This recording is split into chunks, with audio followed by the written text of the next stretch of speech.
You think so? Zelda. Bereshus Armar Da'asa, Rabbi Shmuel Marcus. Bereshus Rabbi Jacobson, Rabbi Elbaz. All the other chashuva people in this room. Bereshus my father-in-law, Dr. Bennett. Welcome everybody to a very Welcome everybody to a very important community discussion regarding mental health. We are honored to have Rabbi Jacobson. I don't know if this is Rabbi Jacobson's first time in Kew Garden Hills or not. To my memory, it might be. We're honored to have Rabbi Jacobson come address us later on in Kew Garden Hills. First, I'd like to call upon Rabbi Yaniv Meirov, the leader of Chazak, for some divrei bracha.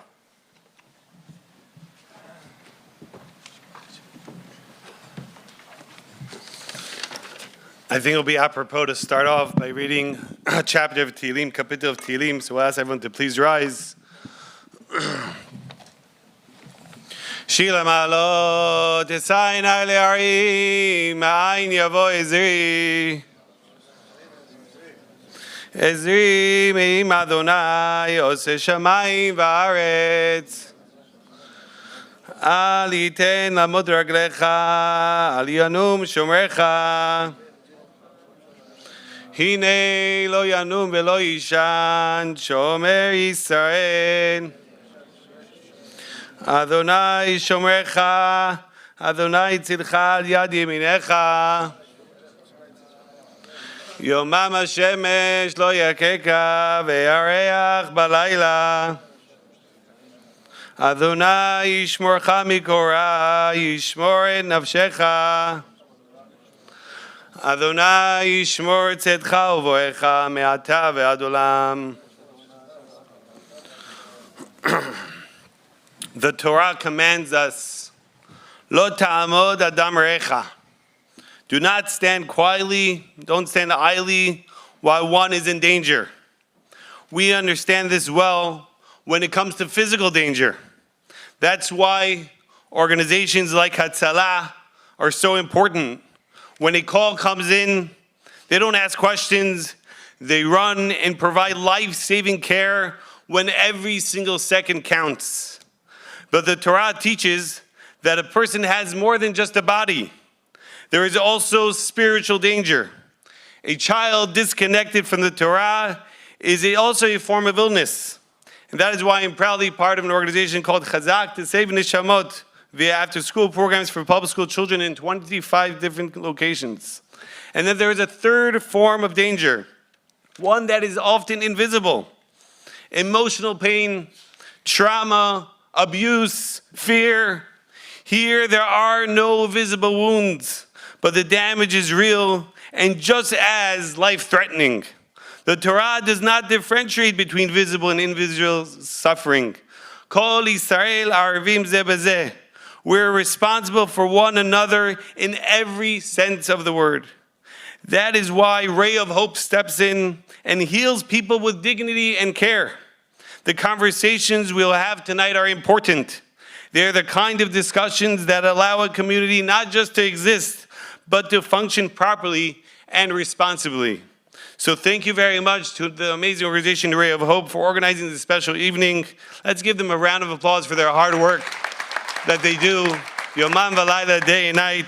Special thank you to all the partnering organizations for standing together, to all the Rabbanim, Chashuv Rabbanim, to all the community leaders, to the Idels family, to many others that worked day and night, Mendels, and many other people that were involved day and night to put this amazing event together. And thanks to every single one of you who came here tonight for showing the importance of this holy, holy work. Thank you very much.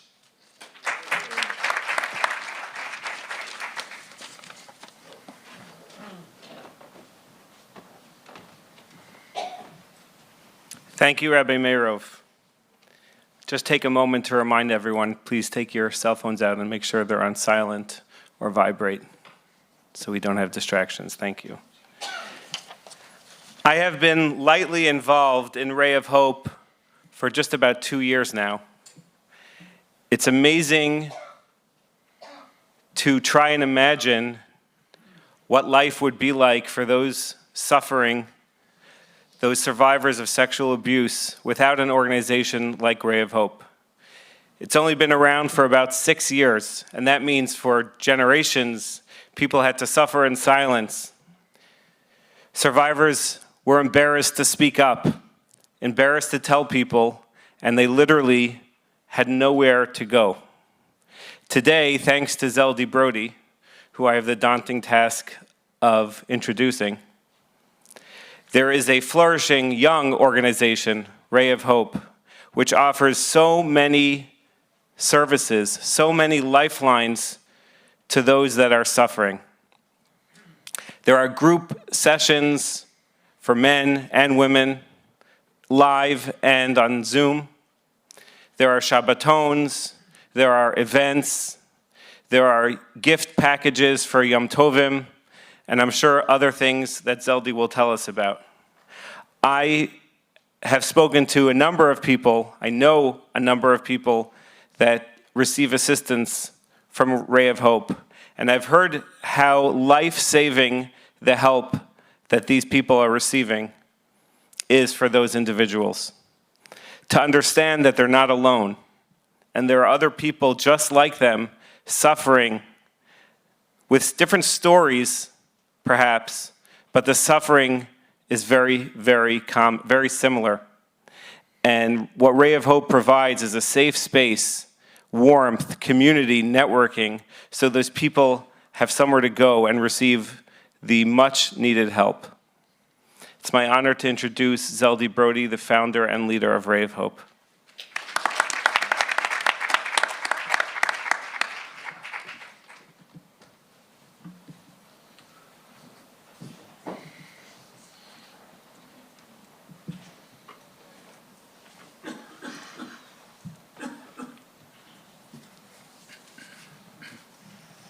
Thank you so much for the words. Good evening, everyone. It is such an honor to be here with you all. Thank you all so much for coming out here tonight. I want to start off by reading a message that I received from a Ray of Hope member who gave me permission to share this with you all. Dear Zelda, for as long as I can remember, I was living in a darkness I cannot fully describe. The weight of what I've endured felt suffocating. I carried shame that was never mine to carry. I felt broken, isolated, and convinced myself that healing was something meant for other people, not for me. There were days when simply getting out of bed felt impossible. I had lost my sense of worth, my voice, and any belief that my life could hold light again. Ray of Hope didn't just support me, it literally saved my life. It gave me tools to cope when the flashbacks came. It gave me language for the feelings that I didn't even know how to name. It gave me the community when isolation felt safer than connection. Most importantly, it gave me back a sense of dignity and self-worth. Today, I still carry my past, but it no longer defines my future. I feel strength where there was once only fragility. I feel possibility where there was once only despair. There is light in my life again, not because the pain disappeared, but because I learned through others that went through similar, that I am more than what happened to me. Thank you for seeing a need and answering it. Thank you for creating a space that restored my faith in myself and in humanity. Because of Ray of Hope, I am not just surviving anymore, I am living.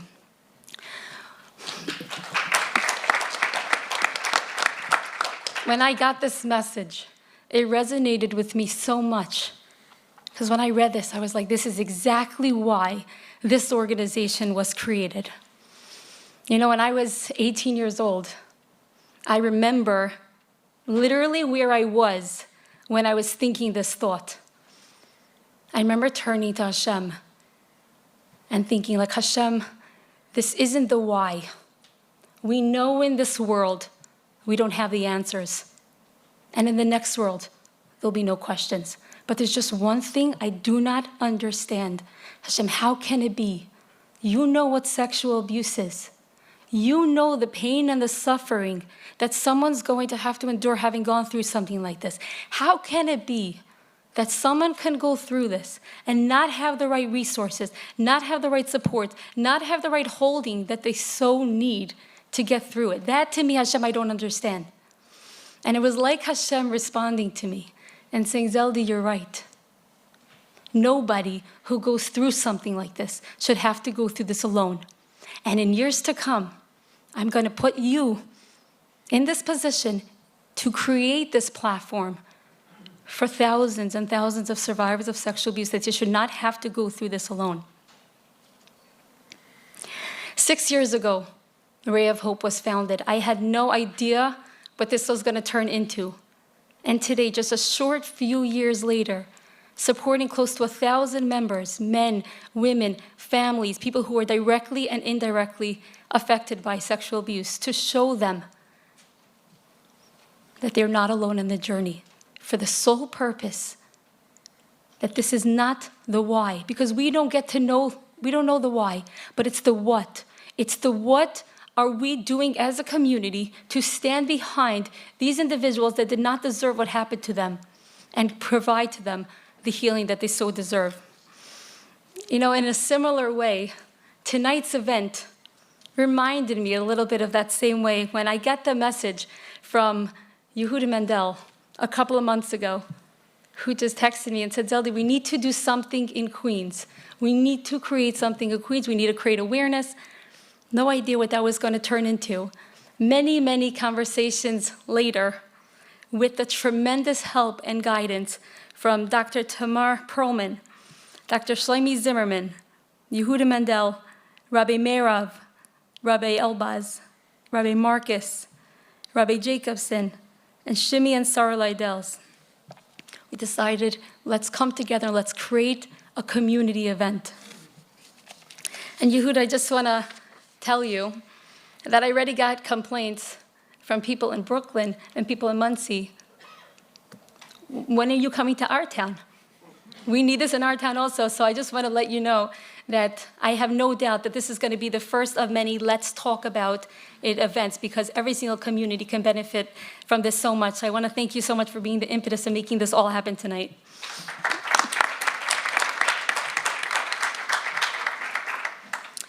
And I want to just quickly thank the sponsors and the organizations that made this night a possibility.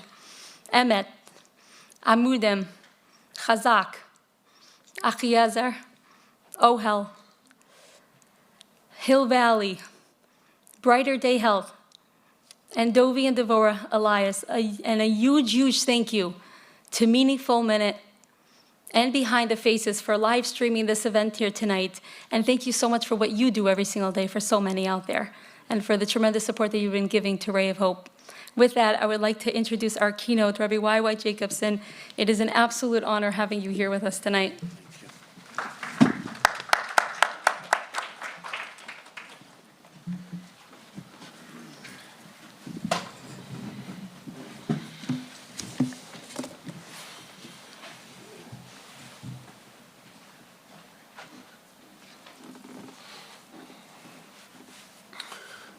Good evening, everybody. Can I start with a niggin? Zelda, I need your permission. Where is she? Could I start with a niggin? Okay. I'm going to start with a niggin. You know why I want to start with a niggin? Anybody knows? Huh? That's one reason. So I'll start with a niggin. Which niggin? Let's sing Keliyata. You know the song Keliyata? Keliyata was composed by the Alter Rebbe, the Baal HaTanya. So we'll sing his niggin. We'll already have his presence, his chus. So it'll help everything we say afterwards. Keliyata v'yoideka Eloikai Aroi memeka Keliyata v'yoideka Eloikai Aroi memeka. Open your hearts, Nachamal. Keliyata v'yoideka Eloikai Aroi memeka. memeko keliyata v'yoideka Elokai aroi memeko Keliyato v'yoideko Elokai aroi memeko Keliyato v'yoideko Elokai aroi memeko Hoy Keliyato v'yoideko Elokai aroi memeko Keliyato v'yoideko Elokai aroi memeko. So what's the difference between speaking and singing? You know the difference? What's the difference? If I'm giving a speech, or you're giving a speech, or we're singing a niggun, we're singing a song. The difference is as follows. If I'm giving a speech, and in the middle of my talking, he starts talking, or he starts talking. What do you call that in English? Rude, interruption, obnoxious, or just simple distraction, disturbance. But what happens if I'm singing a song, and in the middle of my singing, he also starts singing? What do you call that? Harmony. Beautiful. You see the difference? So the objective of life, said Reb Nachman of Breslov, the objective of life is to stop talking and to start singing. Because people who speak, who talk, everybody is always interrupting them. You can't not. People who sing, the world is harmonizing with them. So that's the objective. To talk less and to sing more. Now, I would add that sometimes even those who are singing are still talking. And then there are those maybe that even when they're talking, they're singing. And by the way, this is not bad advice for marriage, okay? The next time you come home late, I mean very late, I don't mean 5 minutes late. I mean like you're used to coming home late, right? Don't talk to your wife. Do not do that. Don't say, I'm sorry, I'm late, there was traffic, whatever. Shine, there's always traffic with you. You were created in traffic, you're gonna die in traffic. Don't do that. Then she'll get upset, you're gonna get more upset, the whole night is gonna be shot. Okay? Do it with a song. Go like this. Good evening, honey, how are you? And she's like, you are late, you are so late, I am really frustrated. You already hear the difference? I know you are frustrated, but I love you. Let us thank Hashem for having each other. Okay, I'm not so good with the lyrics, but you get the point? It becomes a musical. Once it's a musical, it's already a whole different vibe. That's the fact. So why am I sharing this with you? Because really, that's the whole objective of life. We come into a world, the Maharal writes, it says in Gemara in Tractate Nida, that a child in the womb studies the whole Torah. We learn the whole Torah in the womb. And then we come out, right? They always told us this little thing, right? Huh? This knip. Why they have it in Japan, I'm not sure. But they give you this knip, right? The Gemara says in Nida, Bam malach v'satrei al piv u'meshakche kol ha'Torah kula. An angel comes, gives you a knip. How do you say a knipe in Bukharian? How do you say a knipe? You just do it, you don't say it, okay. And you forget the whole Torah. You forget the whole Torah. So somebody once told me something very moving. Somebody said to me that every child inherently knows the whole Torah. Every child, boy and girl. It's in the DNA, right? How do you know, by the way, just parenthetically, how do you know you're hearing real Torah from somebody? You know it already. You know it from the womb. The Chidush Yarim says, Shema b'ni musar avicha va'al titesh Torah simecha. Listen to the rebuke of your father and don't neglect the Torah of your mother. Why your father is musar and your mother is Torah, and why by your father it says, listen, Shema b'ni, and by your mother, don't neglect it. So he says a father teaches his child musar. The mother is the Torah that you learned in the womb. Listen to what your father has to say, but don't abandon what you learned in your mother's womb. That's not musar, it's Torah. In the womb, nobody gives musar. It's from a place of music. So deep down, real Torah, you can recognize it. It's like, of course I know it. If you never ever knew it, there's something off. It's not real Torah. Real Torah challenges us, but in the deepest place, you know it's true. It sits well, it resonates. If you feel that Torah is destructive and negative, there's something off about it. It's not the real Torah. So this person told me, every child has the whole Torah. And then you have one person, Satri al-Piv. He smacks this child. And the problem is he can even be a malach. He can even look like an angel. But after that smack, the child forgets everything. He forgets the whole Torah. And a smack is not necessarily a physical smack. There's different types of smacks. The Maharal asks, why on the mouth? Why on top of the mouth? And he says that the forgetfulness of Torah happens when we start talking. Because words are definitive. Words compartmentalize. Words define. Words limit. And the experience of Torah is the experience of the holistic. Hashem Echad, oneness.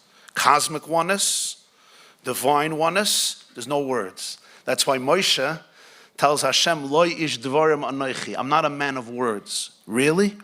He didn't do bad for being not a man of words. Eila hadvarim asher diber Moshe. We're still repeating his words. But Moshe said essentially, I come from the water, min amayim mishisiyu. Fish don't even utter sounds. Because Moshe was completely absorbed in oneness, he couldn't articulate it in compartmentalized words. So now you want to know, why am I talking about this? That's the question of my life. I'm going to stop in a few minutes. So really, we do talk, but we want to go from words to music, and then bring the music back into the words. What's the difference? The difference is in words, there's you and there's me. So if I'm talking, you got to be quiet. But if in singing, there's oneness, we harmonize with each other. Changing that posture in a community, in a marriage, in yourself, is, I think, one of the great transitions from anxiety to a place of trust. If a wife and a husband are not anymore, who's going to be right? Who's going to win the argument? Who did this last night? Who's better? When we can graduate from that place to the place of music, and we're harmonizing with each other, that's a whole different experience in your relationship. My wife sent me a clip the other day from somebody. Somebody said as follows: love is learning the song in somebody else's heart and singing it back to them when they have forgotten it. That's what it is. Every one of our children has a song. Every soul has a song. It's all one song. The Alter Rebbe says, Shir Hashirim. What's Shir Hashirim? You know what he says? The song that encompasses all the songs. There's one shir. That's the shir of Ein Sof. And each one of us manifests the music in one way. I manifest it in my, you do in yours, and you do in yours, you do in yours. But there's one shir Hashirim of all the shirim. The leaders of generations, the tzaddikim, they tune into the frequency of the shir, to let each of us become our particular shirim that we manifest through diversity, and yet it all brings us back to one song. All of our stigmas, all of our need to be perfect comes when our words take over and everything becomes about me being better than you. My family is perfect. You know that, right? Tell all the Shatchanim. By us, we don't struggle. We are an amazing family. Look at our Shabbos table, you'll see. Everybody sits. They all have Dvar Torahs prepared. What's happening beneath the surface? Oh, we don't talk about that. Many of us have suffered terribly because of our inability to be able to trust a much deeper song that vibrates in our soul. And that song is the song of authenticity, the song of vulnerability, the song of truthfulness. I've learned in my life, and I think those of you who do this work will probably learn it in your life, you can fool your mind. You cannot fool your nervous system. You can't. I tried for many years. With mind, we play games, especially if you go to a good yeshiva, they teach you how to do good mind games. The nervous system you can't fool. Either you're in a parasympathetic state, meaning either you're regulated, and your spouse will feel it, and your kids will feel it. Or you're not regulated, and as loud as you daven and scream on top of your lungs, it will help nothing. You're an anxious meshugana. Get help. Forgive me. We have substituted often God with anxiety, religion with stress, seriousness and commitment with being overwhelmed, and religious dedication with masks and camouflages. And those, the most sensitive in our communities, have suffered the most from this. There are such deep levels of cynicism and alienation because souls are pure, they're authentic, they're innocent. And if Yiddishkeit becomes a cover-up for my own insecurities and defensiveness, what happens is people learn that God essentially is something to avoid. Even the word Hashem, I'm not going to now go do this, but I want to ask you a serious question. You'll think about this when you get home. When you hear the word Hashem, God, Ribbono Shel Olam HaKadosh Baruch Hu, instinctively, what is the first image it conjures in your brain? Anybody wants to answer? Like when you hear the word, but instinctively, don't think about it. I want you to think about it. Instinctively, what does your amygdala, your nervous system has a response? When you hear that word, what is it? And I'm just going to give you two choices, and then you'll figure it out in your own house. Discuss it with your best friend. When you hear that word, is it a word that helps you lean into trust, lean into bliss? You're like, no way, Rabbi, why, which planet did you come from? Or, don't worry, you're not the only one. Anigam savel miza, al tidag. Anigam savel miza. Or one of a very different experience. But it's interesting. Hashem put Adam and Chava in a garden, and he said, let's just hang out in a garden, right? Basi legani achoisi kala. I want to come to the garden. A garden is a place. Why do you go to a garden? You don't even go to eat. A restaurant, you go. What do you go to a garden? A garden, you go pleasure, ecstasy. Lis'aneg al Hashem, bliss. This week's parsha, also limikdash v'shachanti b'soicham. So the Shalah writes, it should have said v'shachanti b'soichai. In it, not in them. There's one Mishkan. And the answer is b'soicham. I want you to build a home, but that's not where I want to dwell. I want to dwell in your heart, in your body, in your brain, in your nervous system, in your neshama. It's called embodying. How can that happen? The only way that can begin to happen is if I'm ready to face all the klipos, all the cover-ups, all the husks, all the pain. And the only way young people can do this is if they have parents and teachers who do this work themselves. You will only meet people at the level where you're ready to meet yourself. You will only change people to the extent that you're ready to change yourself. Any therapist who's in this room knows if they're a good therapist, and if they're not, they're not. But if they're good therapists, they know the only place I can bring people to, real, is where I brought myself. The same is true with your children, with your students. This model of I sit, I know everything, and I preach, and I'm going to save you from yourself is outdated in a world of real truth and sensitivity. We model. We radiate. You know what the greatest blessing you can give your children, I can give my children, we can give our children. You know what the greatest blessing is, huh? A regulated nervous system. You know what that looks like? You know what a regulated nervous system is? You don't. A regulated nervous system is, did you ever have a moment in your life when you could let go of all your defenses and experience how loved you are by Hashem, how much trust He has in you, how much crazy He is about you. And you don't need ego in that space. You don't need any ego. You don't need to defend yourself. You don't need to be right. You don't need to be jealous. You don't need to live anybody else's life. You don't even have to prove to anybody that you're holy, religious. There's just an essential vibration. There's a frequency that you channel, of love and bliss that flows through your veins. If your children could see you in that posture, that's the greatest gift you give them. I didn't know this when I was a child. When I was a young child, I started to pull the hair out of my head very, very badly. I was like 7 or 8.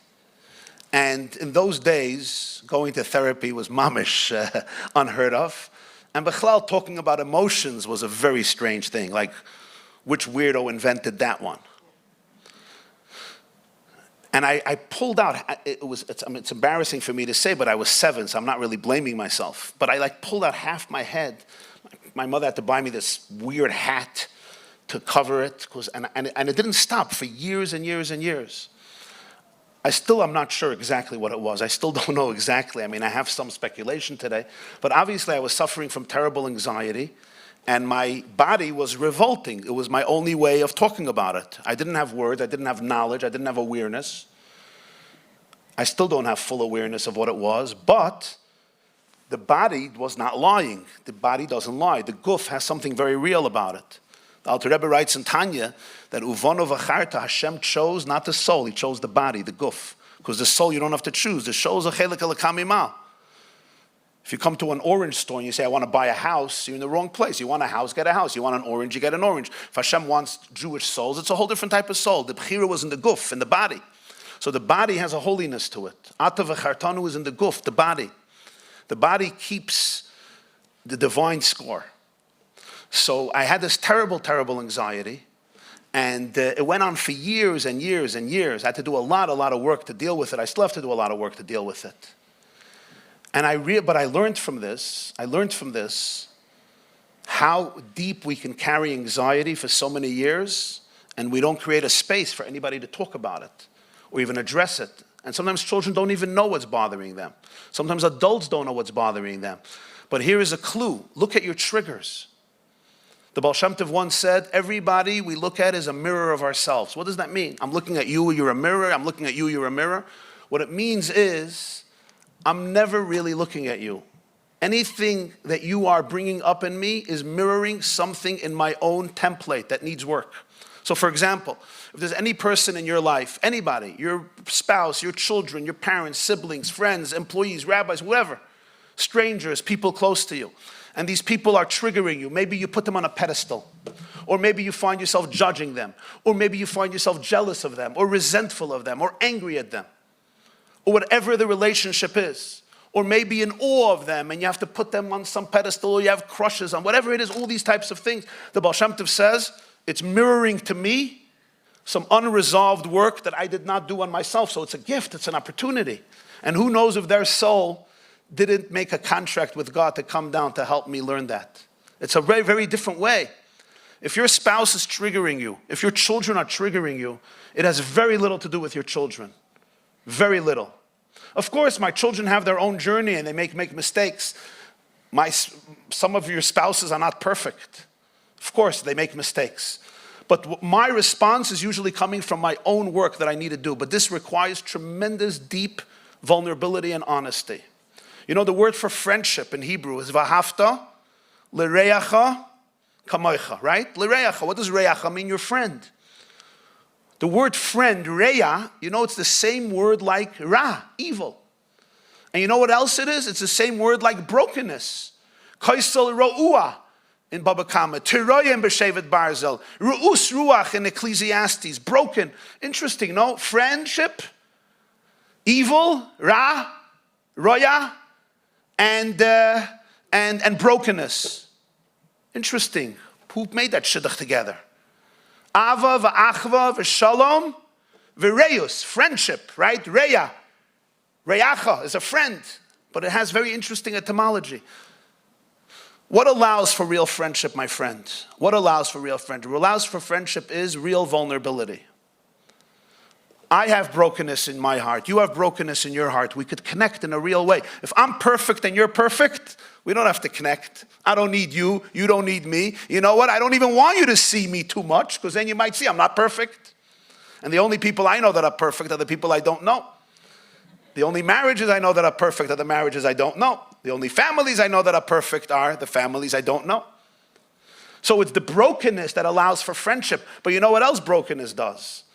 It's the brokenness and the loneliness and detachment from the source that can put us into modalities of behavior and instincts that become very, very destructive or immoral or even monstrous. It's all connected. What we do with our brokenness in this world either turns us into the most amazing friends or into lonely, detached, disassociated, very negative, and sometimes immoral people. It's rooted in the same truth. In the source, we're all one. We come down into a world, we start talking, and everything is compartmentalized. The first compartmentalization is me and God. The second compartmentalization is me and me. The third compartmentalization is me and you. And it's not easy. And this is the search for oneness. We're all searching for attachment and oneness. Whenever Yiddishkeit is associated with cover-ups, it is one of the greatest curses of what has happened to Judaism. And that is why so many young people are so disgusted.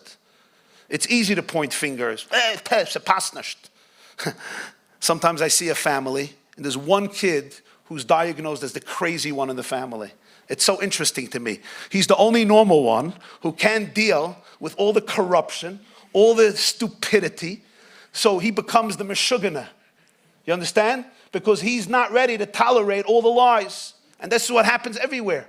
The people who speak up about lies, they're the crazy ones. They're the ones making the Chilul Hashem. The biggest Chilul Hashem is that we have to cover up evil in the name of God. There's no bigger Chilul Hashem than having to cover up for God truth. Because if God is defined by anything but truth, this God, you should take a hammer and crush him, like Avram Avinu did. Just imagine if Avram Avinu today would take a hammer and smash some of our idols, and we would say, tradition, tradition. Thank God, Avram Avinu knew exactly that a real God will not be able to be crushed by anybody's hammer. A real God will be fine. A real God doesn't have to be defended by stupidity and mediocrity and falsehood and inauthenticity. The Baal Shem Tov says exile and redemption is consciousness. Geula is das and Golus is das. There's a shift of consciousness happening now in the world. Is it happening in Queens too? Huh? Yeah. God has been expediting consciousness very, very heavily. We can either sit and remain frozen in our old stereotypical phobias and paralyzed boxes and just protect our images. I could protect my image. Everybody could protect their image. We can move on. Somebody picks us up, protest somehow from the city, our impeccable. We can do that.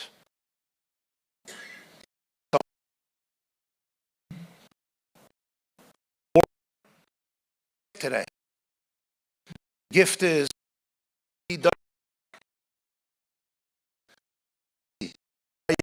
Yoinasi.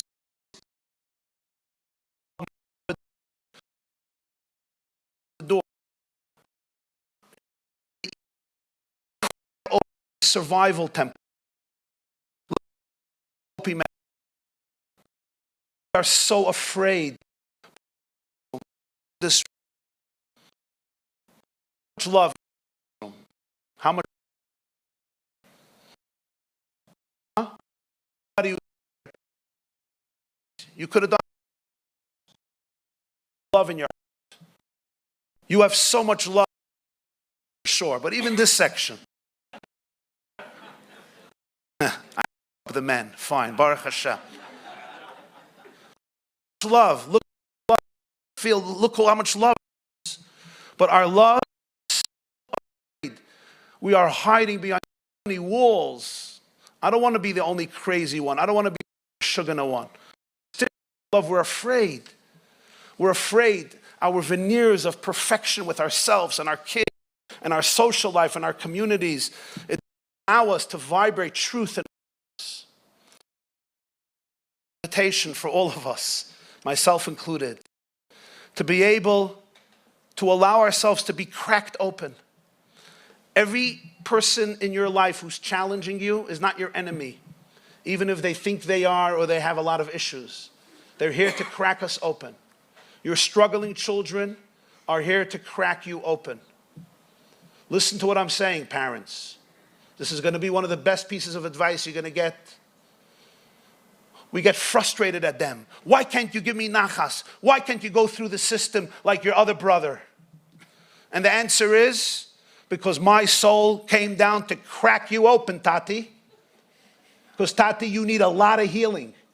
Because you're an anxious, angry man who conceals your deep pain and struggles in the mask of religion. And I'm here to help you go into Geula, to go into redemption. Wow, amazing. I don't mean to scare you that Pesach is coming. I'm going to Ohel. But for those who think about Pesach, you remember one of the strangest customs, we're not going to talk about Pesach trauma at the moment, but one of the bliss of Zman Cheruseinu. Okay, I'm not going to go there. What did they put into the water here tonight? Interesting. Zelda, what do you put into the water? Okay, so, you know this strange custom, right? Yachatz, you remember you break the matzah, right? Are you sleeping already by Yachatz? Huh? You're not sleeping by Yachatz? Pity. Pity, okay. You break that matzah, right? You take that big piece of the afikoyim and you hide it, yeah? You put it in a drawer, you put it under your pillow, you put it in a pillowcase, you put it under the couch, whatever it is, yeah? Shine, beautiful place. You got to get it back. And then the kids come and find it and take it away. And when it comes to the time of the afikoyim, they want a reward. In my days, you remember, it was potato chips or black and white. If you were a Rockefeller or a Rothschild, you got a calculator. You remember the calculator or a Parker pen? The Feinschmecker's got a Parker pen. You walked around the whole year with a Parker pen, right? Making everybody jealous. Today, if you buy your child a Parker pen for the afikoyim, they will call Ray of Hope and Child Services on you. Okay? That's an act of malicious abuse. A Lamborghini, better a private yacht. If you, mamish a schnorrer, a tablet. But that's if you're mamish a kaptzen, a schnorrer. Yeah. What's this thing? He's stealing afikoyim. Come on, what's this? They couldn't find better things to do with afikoyim. What's this thing? And I once saw a gewaldige Wort. Listen to this. Open your hearts. Whatever you hide, whatever mommy and tati hide, we take our broken matzah and we hide it. We find very good hiding places. Here's the rule. Whatever you hide, your children are going to find. And they're going to bring it out to the fore. I'm going to say, here is your broken matzah.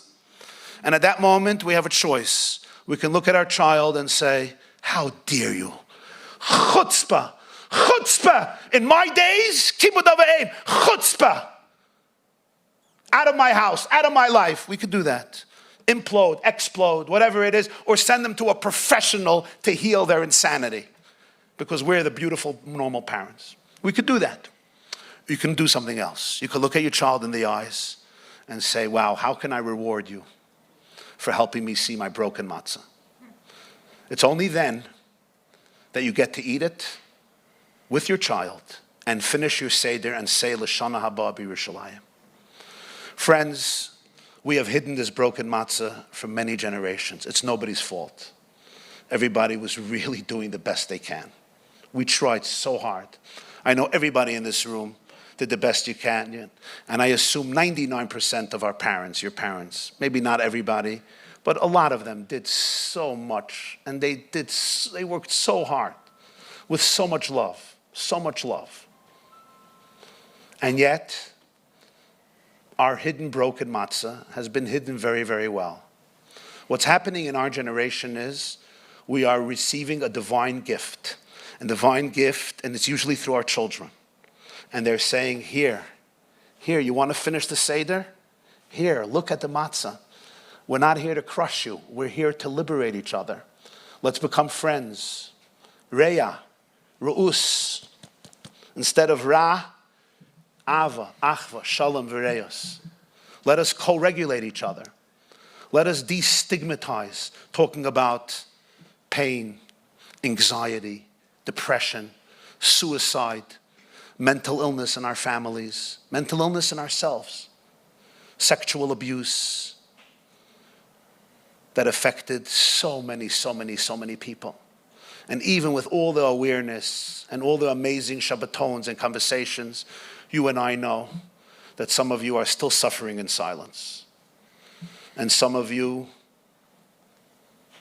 may not even know why you're suffering in silence. And some of our children are suffering in silence. And for parents, we just want to send it away. We just want to marry them off, become normal, go to the kaisel for 40 days, go to the Baba Sat, whatever it is, just become normal, get married. We hatch them, we match them, we dispatch them. And we have a beautiful word, it's called nachas. Nachas machines. Here's the truth. The truth is, Hashem wants you to be real. He loves you in your deepest essence. We're only going to feel that when we can let go of so many defenders. So I want to tell you all that I love you, and I want to bless all of you and myself, that we should have the courage to be able to know that V'shachanti b'soicham means you. It really means you. V'shachanti b'soicham means that the big God, the infinite Hashem says, I want to dwell in your heart. And what does that look like? I'm not sure exactly, but one thing I know it looks like infinite bliss. And that's where everybody is destined to go. That's what everybody's essence is. There's so much love. There's one song that unites us all. We can all sing together. But we can let go, first and foremost, of all the klippas, all the shells, all the husks. I want to thank the Ray of Hope. I want to thank Shimi and Sarala Eidels and the entire staff and everybody involved in bringing so many precious souls together to stop talking and to start singing, which is why I will stop talking. Have a beautiful evening. Thank you for listening.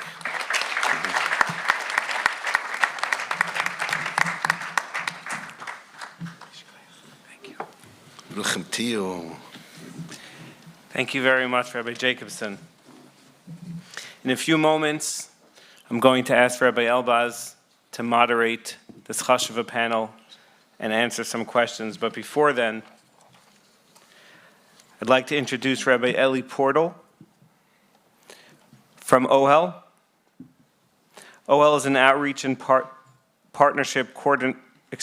Rabbi Portal is an outreach and partnership coordinator at Ohel Children's Home and Family Services. Please briefly represent Ohel. Thank you.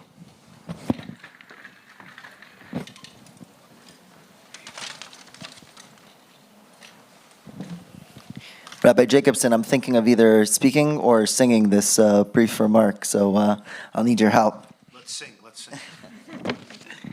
I want to thank everyone. I want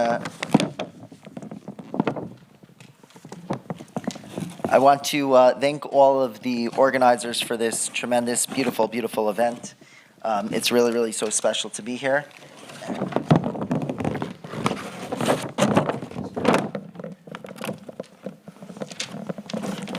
And to be here to partner with Ray of Hope. One of the healthiest signs of a community is not just how many resources there are, but how those resources come and work together. At Ohel, we don't see ourselves as a standalone service. We see ourselves as part of a network, because real mental health care doesn't happen only in an office. It happens in schools, in homes, in shuls, and in evenings like this, where people are willing to talk about important topics. That is why we value being here and why partnership matters to us. No single organization can carry the needs of a community this large. When organizations collaborate, the community benefits. Families get guided, supported, and connected to the right help faster. We value partnering with other organizations, so if you here represent an organization or have an idea, please come over and speak with me afterwards, because outreach for us is about listening and building together so that we can help the community. My email is on our brochures in the back of your packets, Ellie_Portel@ohelfamily.org.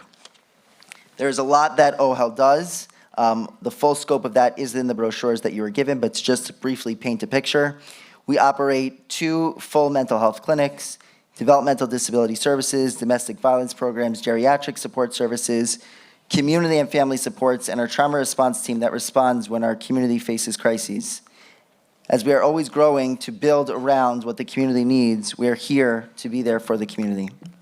And tonight, we have heard the importance of taking care of our mental health and getting connected to the proper supports.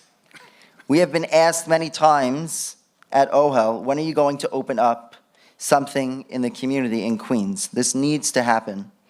And as a Lubavitcher, I often responded that there is already an Ohel in Queens. But the requests were clear. We need comprehensive professional mental health services that are accessible to the Queens community. And so tonight, I'm very happy to share something publicly for the first time. Ohel has leased a site on 164th Street, right off Union Turnpike, and we will be opening up a mental health clinic in Queens, serving both children and adults, with therapists sensitive to the needs of the Jewish community.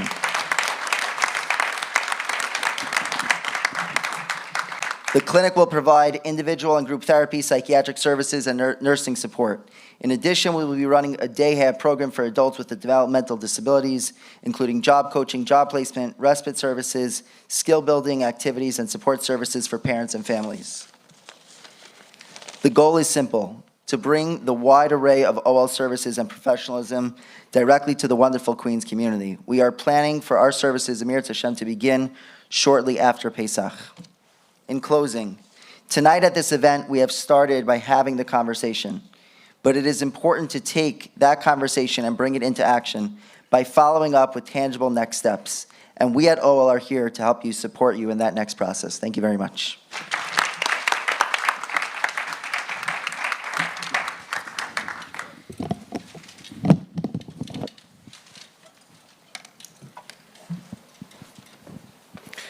Thank you, Rabbi Portel. Please forgive me for mispronouncing your name. It's my honor to introduce Rabbi Elbaz, who's the Rav at Ohel Simcha here in Kew Gardens Hills, and the Maggid Shir at Lander College for Men. Rabbi Elbaz will serve as the moderator for the panel. Thank you.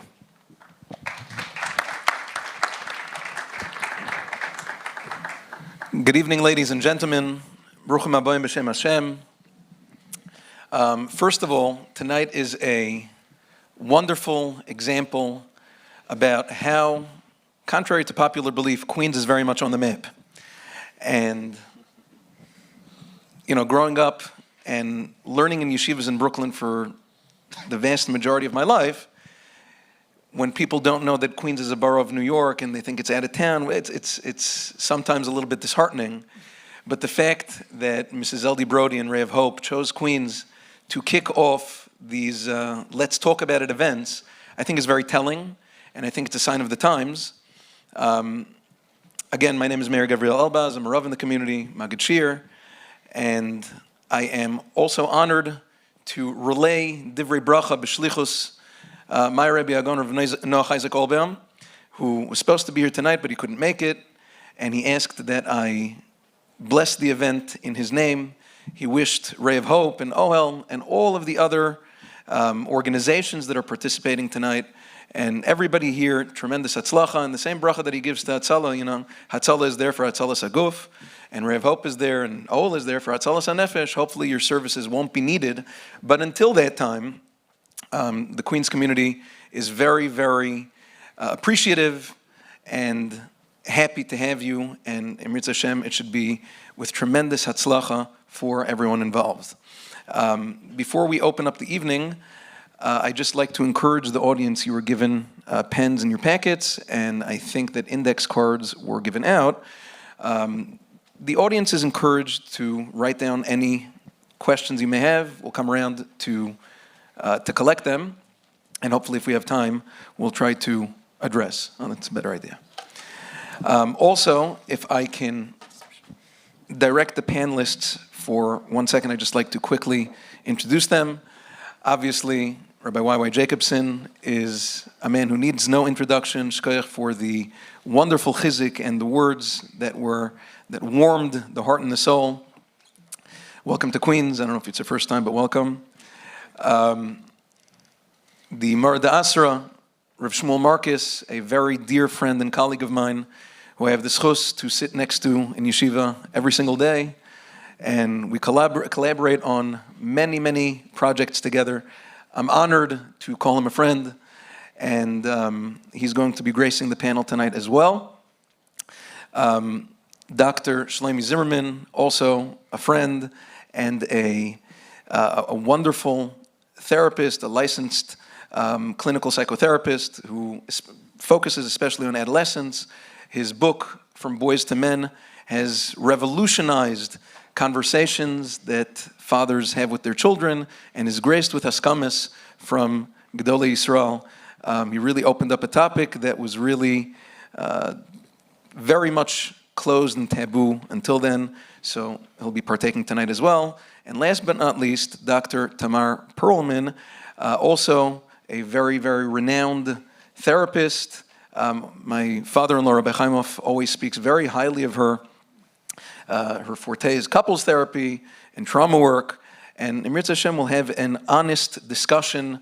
That's the beauty of the Torah, is that nothing is beyond the pale, nothing's taboo, nothing is beyond the purvey of the Torah Kedosha. Everything can be spoken about, and it has to be obviously done al Taras HaKodesh, but at the end of the day, the Torah is here to guide our lives. So panelists, I'm going to be asking you some specific questions, but certainly if you have what to add to anybody's questions, please feel free to jump in.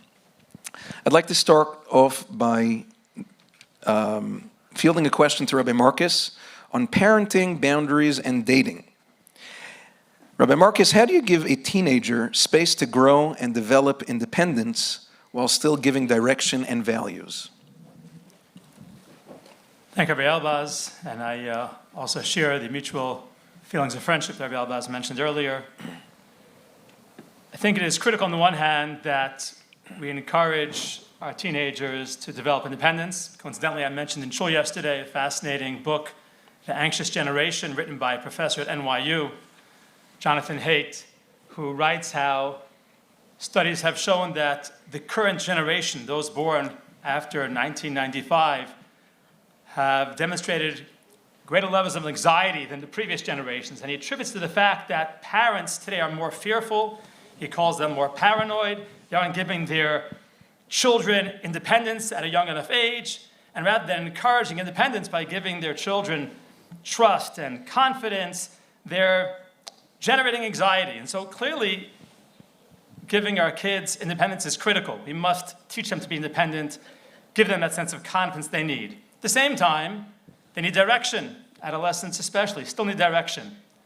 To cite Rav Shlomo Volbe, Zachat Tzaddik Levracha, in Chinuch there are two tracks. There's the Zriya, the cultivating. You sow the seeds, you water the seeds, they grow somewhat on their own, you cultivate them. But there's also binyan, there's also directed construction. I found it fascinating that Jonathan Haidt uses the same metaphor, gardening versus carpentry. If you're a carpenter, you have a model you're looking to build, you know exactly what dimensions are, that's what you're aiming for. If you're a gardener, it's more of a free-growing kind of cultivating experience. When it comes to children and adolescents, It needs to be a mix of both. Give them space to grow on their own, give them independence, cultivate them, let them grow into what they should be, who they should be. But you also have to give them some direction. The challenge is how much and how to balance those two. I saw a beautiful mashal from Rav Shlomo Avener. He writes, you teach a child how to ride a bike. If you don't leave go of the bike, he'll never learn how to ride it. If you leave go too soon, he falls right away. He'll never learn. What do you have to do? Hold and not hold at the same time. Got to figure out the balance. How much direction to give, how much independence to give. And know exactly how to balance that.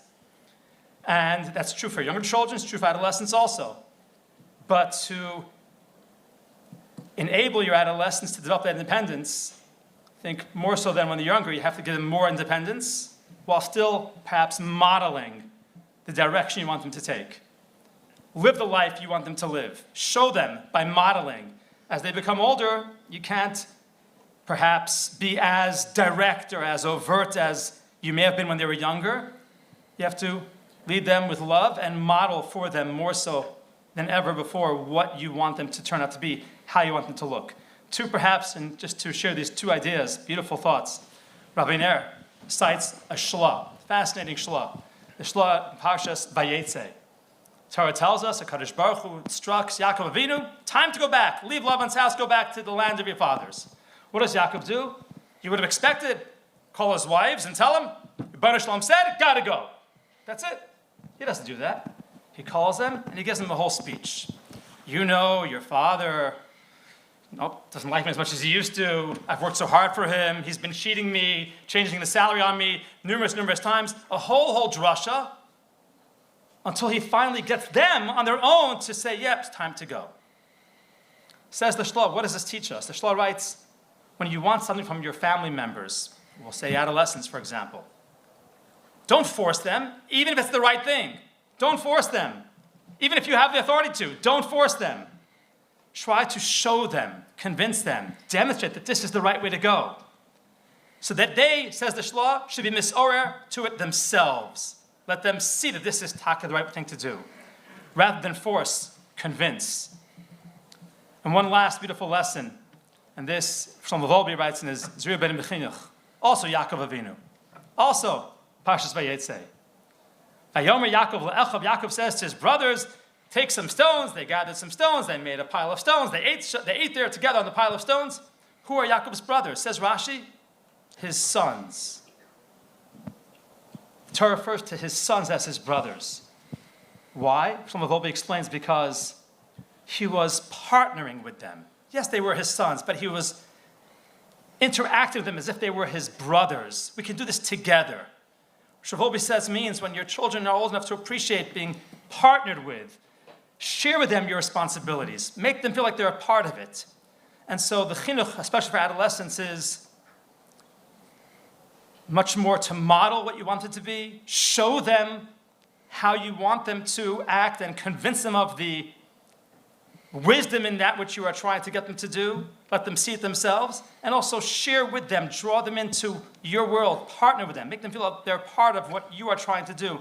Give them that sense of achrayus, a sense of confidence that you trust in them, and hopefully that way they will also build independence and confidence, and ultimately look to you as their role model, as their ultimate mechanech. Shkaya, thank you very much, Rabbi Marcus. Just a reminder to the crowd, if you have any questions, any index cards, feel free to send them up. We'll be sending volunteers up and down the aisles to collect those. One more, in a follow-up question for Rav Marcus. For those, Rav Marcus and I work in yeshiva and deal with talmidim of marriageable age. So we are very much involved with the talmidim and their dating world. So for parents who are in the labyrinth of the shidduch system, in the dating world, what are red flags young adults should not ignore? And how can parents guide their children in dating without becoming intrusive or controlling? I'll start with the second question first. Forgive me for that flip in response. The parents guiding children in dating without becoming intrusive or controlling. Shlomo Volbe writes that if you want your children to have a loving, trusting relationship with you, the time to work on that is when they're much, much, much younger. if you're going to, when they're young children, discipline very harshly, it might seem like it's a quick, easy fix at the time, because when they're young, they'll listen, they'll be intimidated, they'll be scared. But it says you'll pay the price later. When they're adolescents, when they're young adults, they're not going to react so warmly anymore and not so easily to your harsh discipline. If you want a warm, trusting relationship, it's got to start when they're young children. Treat them warmly, with love, and then when they're adolescents and young adults, they'll have that relationship already. They'll be more easily able to confide in you, trust you, and look up to you and discuss with you these kinds of discussions and subject matters. And so if you want them to confide in you, it's a process that starts much, much earlier in their childhood. When it comes to shidduchim, what to look for, what to be wary of, I always found the words of the Rambam in his Parish Mishnayos and Pirkei Avos to be very, very beautiful. The Rambam writes in the Mishnah in the first parak of Pirkei Avos, Knei lecha chaver, acquire for yourself a friend. The Rambam writes there are different types of friends, the Rambam says. There's a chaver to'eles, more of a business partner. We each have our own interests. We use each other because I benefit from you, you benefit from me, and we're each really looking out for ourselves ultimately. It's a chaver to'eles, a business partner. One type of friendship, says the Rambam. A second type of friendship, he writes, is a chaver hana, where you enjoy one another's company. You enjoy spending time with each other. Or even more so, says the Rambam, you enjoy confiding. You feel comfortable confiding in each other because you feel you can make yourself vulnerable to one another without fearing embarrassment, shame, or some sort of negative reaction. And then, says the Rambam, there's the third type of friendship, which is chaver l'davar na'ala, when you share common aspirations and objectives. And I've often thought that perhaps when it comes to marriage, you can look at marriage and through this lens as well. No, marriage could be the most basic level friendship.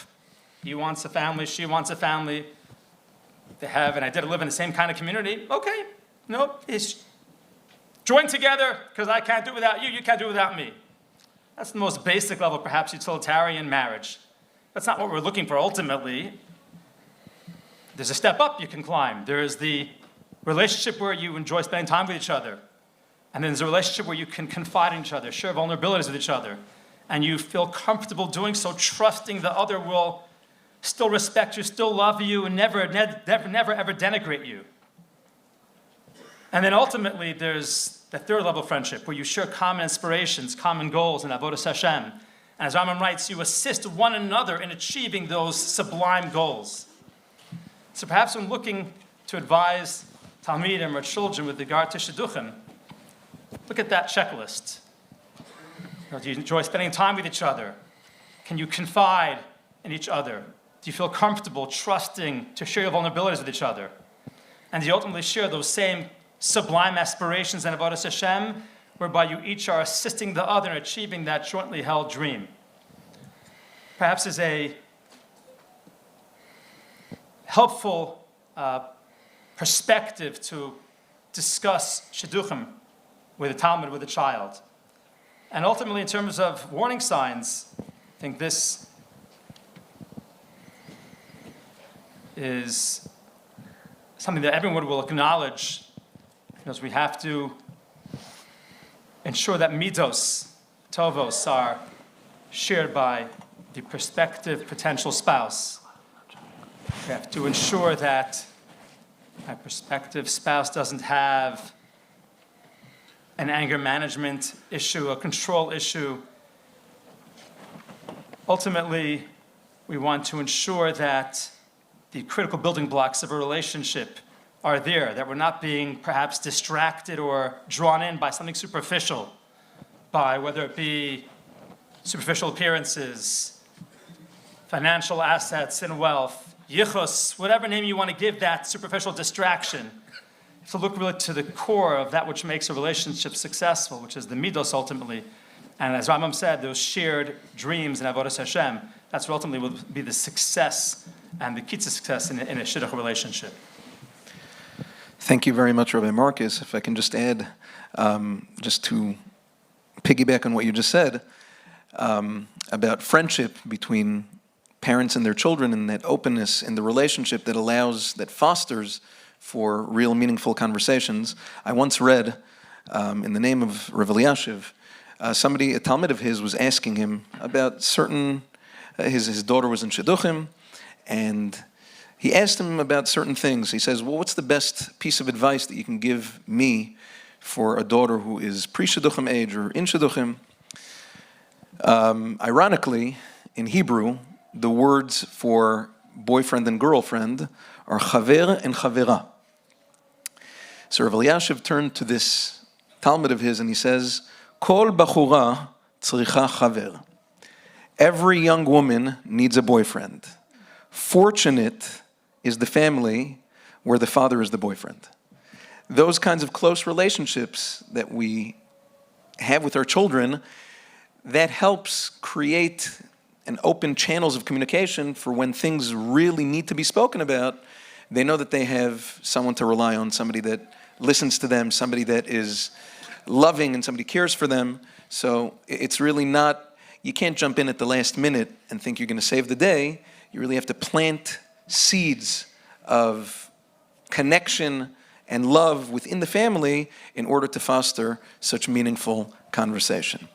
Okay, I'm going to pivot to Dr. Zimmerman now on the topic of education, prevention, and adolescence. So some of these questions actually came up in passing on the index cards as well. I think we can really fuse the following questions. Dr. Zimmerman, I know this is your forte. You've spoken about it in our shul with our boys, which was a very big eye-opener for them. How do we teach children about body safety in a way that protects them without frightening them? What does that conversation actually sound like at different ages? How do we broach the topics with sensitivity to Kedusha? Because Kedusha is really the bedrock of Klal Yisrael, so how do we do so in such a way? Some parents worry that talking about abuse or boundaries or body safety will put ideas in their child's head. From what you know clinically, does education increase risk or does it protect? Thank you very much, Rabbi Elbaz. So firstly, I would just want to go back to what Rabbi YY said, because really that's the whole shirish of it. He quoted from the Baal Shem Tov, the Hasidic source. You know, basically, what we see in everybody else is a mirror to us, and it all depends on how regulated we are in our interactions. In the Bali Musa world, Rav Wolbe called it the panis kesem, the magic lantern. You know, instead of turning it outwards, if you shine it inside, what you're focusing on outside, if you turn it inwards, you'll learn a lot. So what's most interesting to me in the work that I do is that everybody comes over to me, oh my gosh, what would it be like if, you know, I talk to my kids about this? And it's always the adults who are the most nervous. And sorry guys, but I can't tell you how many men have been schlepped over to me with a wife who says, I bought your book, it's on his night table, and he won't have any of the conversations. And they're very macho, they're very bravo, until, oh my gosh, we're gonna have this conversation. And what's fascinating about this is it's not the kids who are nervous about this education, it's the adults. We're uncomfortable. And I think that's on some level just, you know, virtually none of us had the opportunity of having those conversations with our parents.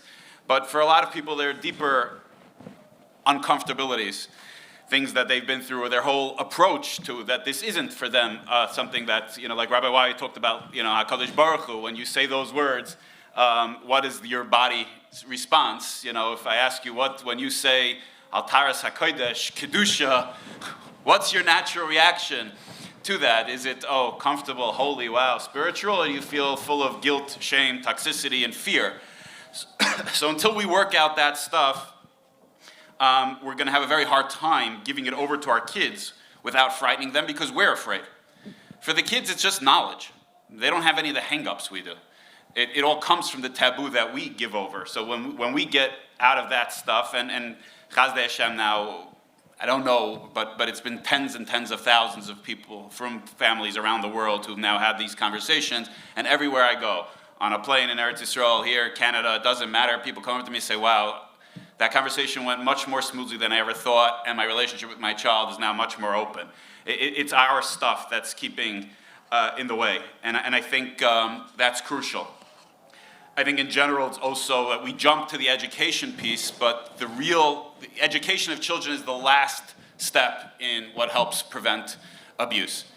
It's all about adults implementing policies, procedures, and giving over to kids what you heard Rabbi Marcus say, you heard Rabbi Waiwai talk about giving that sense of strength. Rabbi Waiwai started with the Balatanya, and then he jumped straight to Afikoim, and he was straight into Geula, so we skipped, Purim Legamre.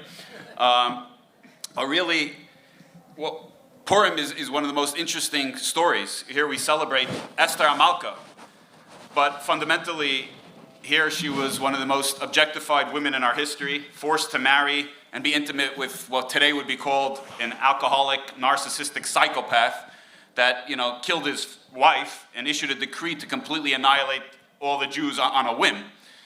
And this traumatized sexual abuse victim, how do we approach this? With fear, with hiding, we don't talk about it? Or what happens to her in that state, in her vulnerable state? What do we say to her? We read out, if you're silent in this time, Klal Yisrael is going to be okay. Their salvation will come from somewhere else. But you and your families of origin, your house will be lost. And who knows? It's for this purpose you came into the kingdom. For so many of us, it's our fear, and it's our struggles, and our history, and our traumas, and all the things that hit us, and we're shaky.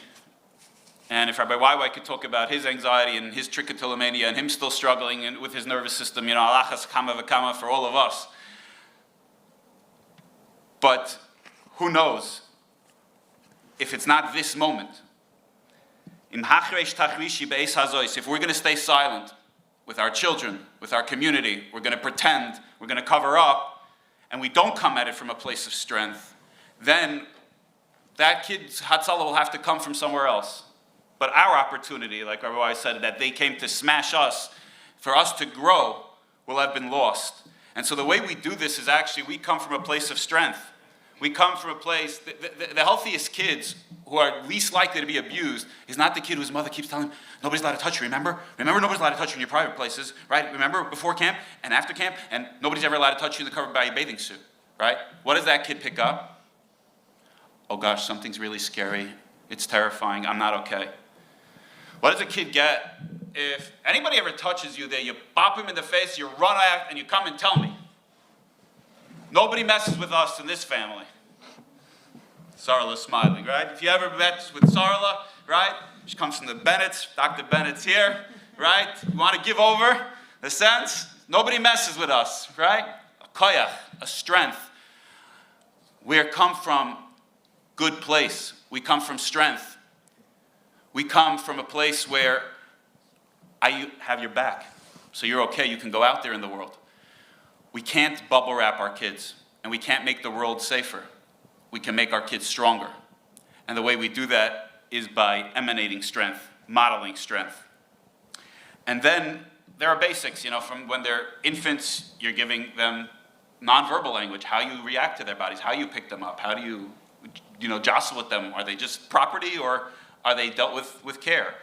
In the K through 4 ages, we actually, this is not our first go-around with trying to do abuse prevention here. We spent 15 years ago is when we kicked these off, and we had for many years Safety Kid in our yeshivas, Debbie Fox's Safety Kid program, kindergarten through 4th grade. Slowly but surely that, is, I think, largely petered out because we lack volunteers, but one of the Nashim Tzidkanias from Rabbi Elbaz's shul, Mrs. Siggy Davidoff, is revitalizing that and getting us volunteers, and hopefully we're going to use this as a springboard. And we need more volunteers to go into both the Ashkenaz and Sephardi schools. Every school, we should go back to having that education here. So that's for kindergarten through 4th grade. And then I did the legwork, meaning we pretended that after 4th grade it's all good. We don't have to have the conversation. We had the bathing suit conversation. When are kids most vulnerable? When they enter pre-puberty, through puberty years. And what do? I'll dispatch them, as Rabbi Waiwai says. See you later. I'll walk you down to the chuppah. Have a nice time. And it's our job to step up and have the real conversations about marital intimacy, about what changes in your body, about what changes in your emotions during puberty, your drives, your fantasies, your struggle, what the world is going on about you. We can't just say, okay, we got a tag office in Queens, Baruch Hashem, I filtered the device, we're potter, we don't have to do this. We have to step up from a place of strength. This is our moment to be loud and proud and stand firm and give these messages to our kids from a place of tremendous strength. And then we'll see real geula, consciousness, as Rabbi Waiwai describes it. Excellent.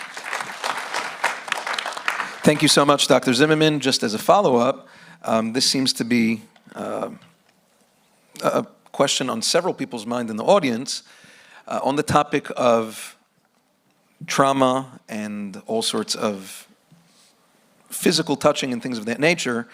What do you do when the trust that is so integral in the most sacred relationships in this religion, from parents to children, Rebbe to Talmud, even sometimes therapist to patient, are shattered, and people struggle with getting back up after the people that they idolize most in life, especially as it pertains to Judaism?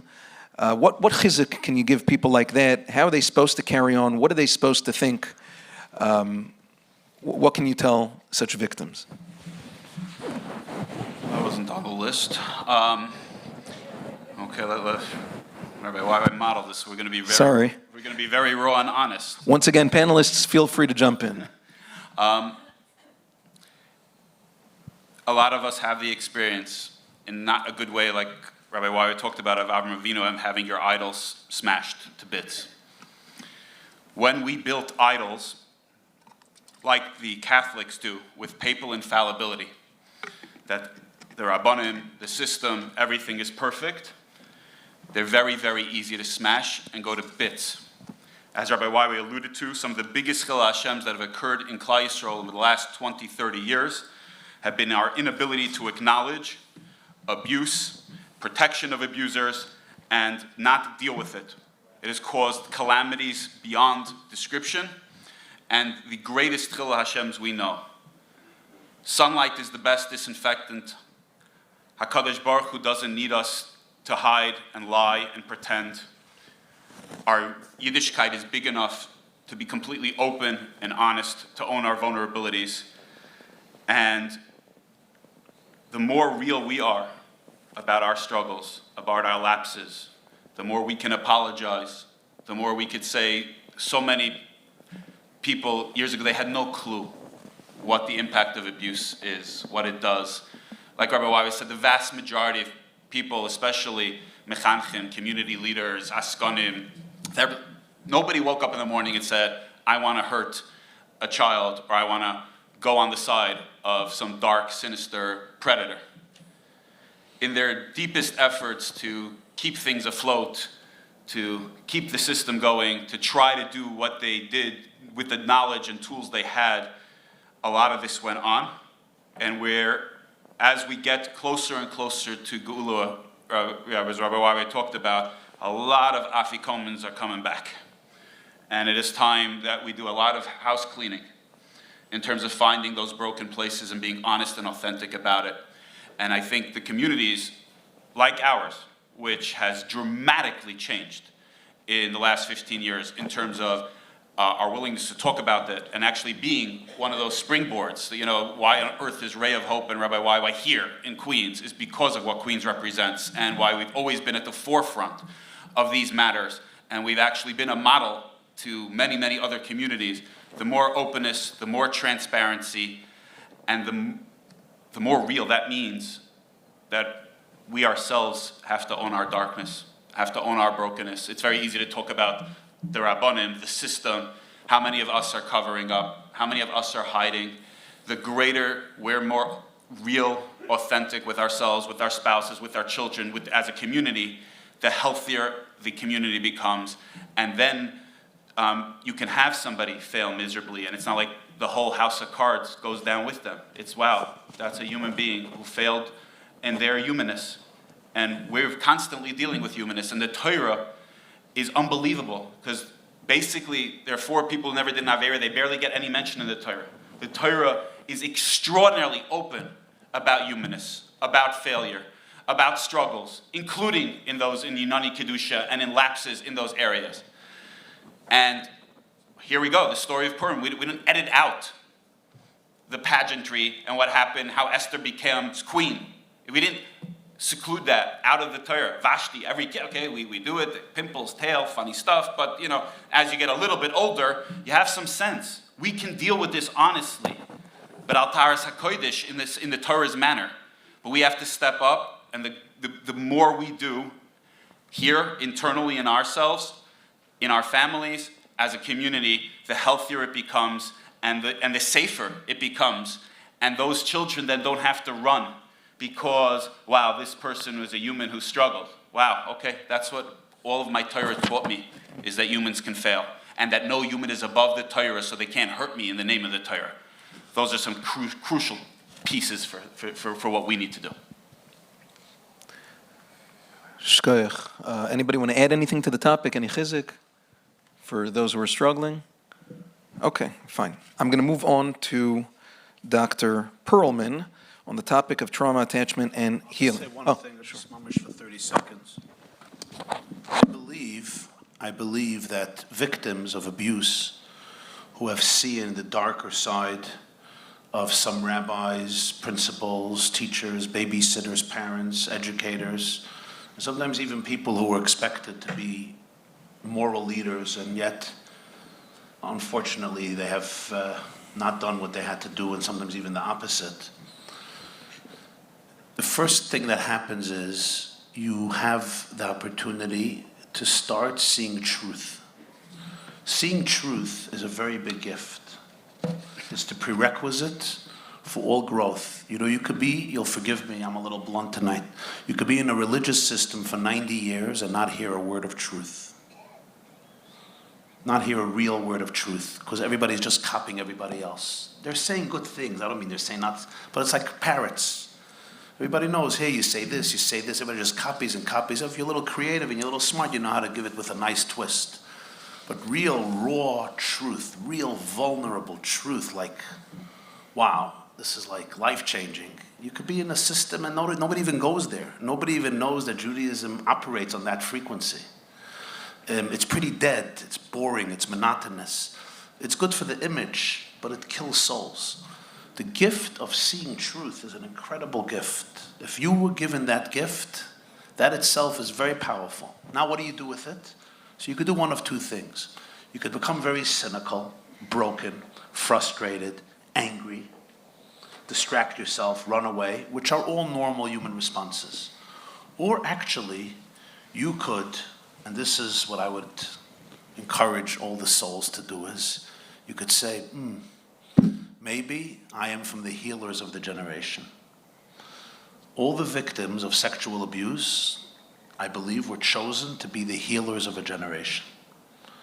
To be able to speak truth to power, real truth to fake truth, and to be able to become models of what it means to really, really teach authenticity. And that will heal the whole Jewish world. So yeah, you could just tell us how crazy the system is, and you know what? Okay, some of us know that very well. And a lot of stuff going on. Or you could become a major source of healing and salvation. You could become like a shtickle Mashiach. And everyone, al tigui b'Mashiach, elu tenakashu b'Shabbat, the Gemara says in Shabbos. Every child is a little Mashiach. And when you get crushed, you could become a big Mashiach. Just because of Rabbi YY's prompt, I'll just jump in, and because Zelda sets the trend here by being very, very real and open. For all those who need the chizuk, if it's helpful, 19 years ago, I tried to get somebody who was abusing people in Queens out of chinuch here. And some very, very chashuv rabbanim, quote unquote, prominent people threatened my life. they said, Shlomi, it will get bloody, personally and professionally. My daughter is 19, she was 6 months old at the time, and I couldn't sleep at night because I thought, what would they do? And things were pretty demonic in those days as to how they dealt with people who were rocking the boat. As a result of that, and many other things, I was finishing graduate school. We started the original organization here called Magay New York. We brought abuse prevention, and it's been a very, very, very slow trickle, but that's why we're here tonight. So anybody who needs to know that, you look at somebody like Zelda, you hear that kind of story, you take leadership from what Rabbi YY does day in and day out, and you can have your idol smashed, and then you can find truth, honesty, and Hashem that wants to dwell, like Rabbi YY said, in your heart, not in some fake, broken, corrupt system, but in honesty, integrity, in vulnerability. And instead of being full of shame and negativity about that, you can develop light and share that with the world. Thank you very much, Dr. Zimmerman. I'm going to pivot to Dr. Perlman on trauma, attachment, and healing. We live in a generation where many couples are underguided, misguided, and they need all sorts of chizuk, guidance by rabbanim and therapists. And many people, everybody has their own baggage, but for couples who come from different places with different histories, can couples with difficult histories still build healthy, connected marriages in spite of what they're bringing in with them? Thank you for that. Welcome, everyone. It's really an honor to be here amongst the Rabbanim and in this space with Zelda that you created. You just bring goodness together. And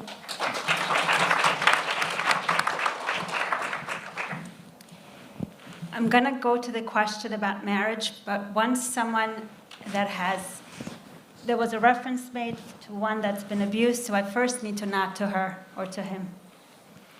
I want to tell you, when I sat in front of my first abuse victim, I wanted to hide that afikomen. I really did. It's the truth.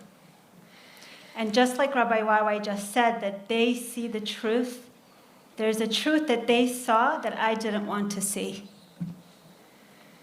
But I also recognized that in order for me to love her, I needed to also see what she experienced. This was honestly one of the most scary experiences for me, clinically and personally, and I didn't know if I could do it. So I went to my Rebbitzin Heller Gottlieb. I remember I had, those of you that have heard me, you're going to hear this again. We sat on these two chairs in the yard, and I looked at her and I said, I'm really scared. I am scared. I feel really small. I'm afraid to leave anything behind or take too much away. And, honestly, I was looking for wholeness. I was looking for her to give me something I can hold in my hand that give me strength, like Dr. Zimmerman said.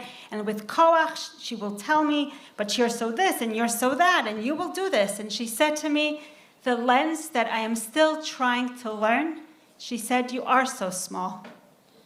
You're just the size you need to be. You're not the one doing the healing. I want to tell you, my brothers and sisters, just like they see something that others don't because they see a part of evil and darkness they didn't choose to see.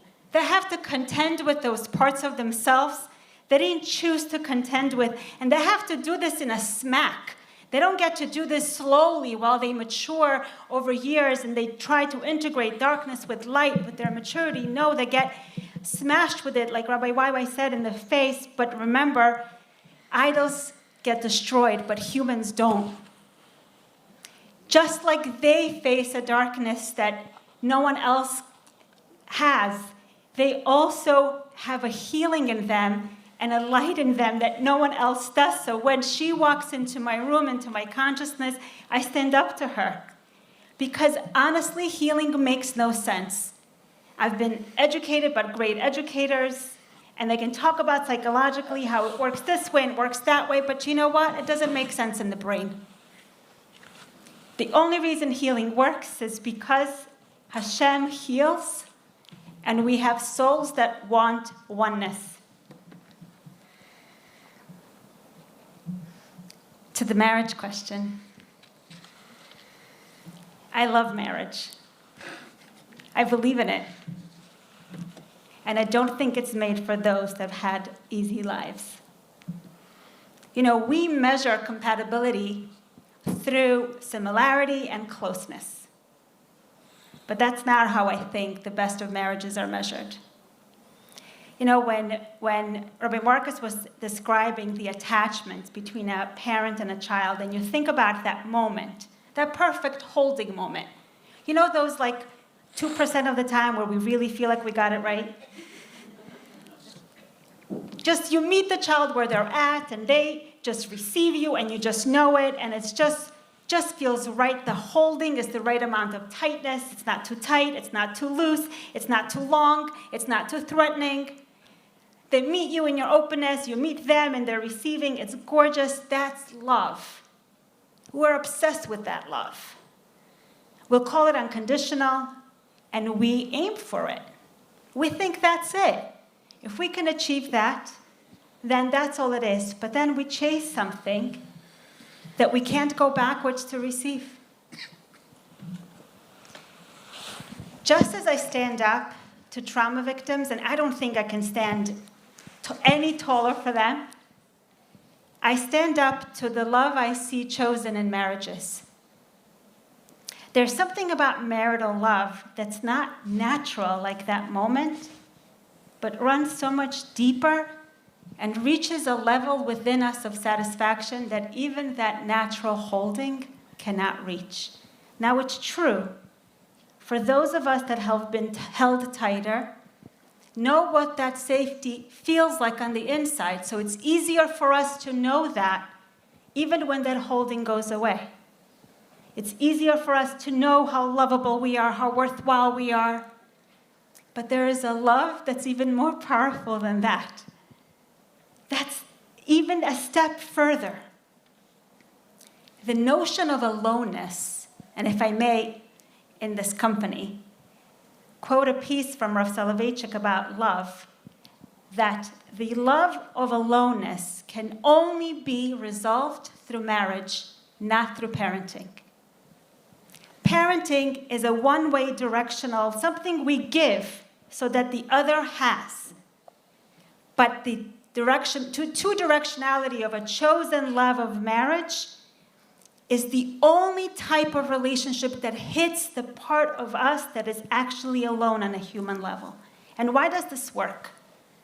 And why do I stand up to love choosers in marriage almost as much as the choosers of love from trauma? So you have a woman, let's say, and she has a very good reason to be broken.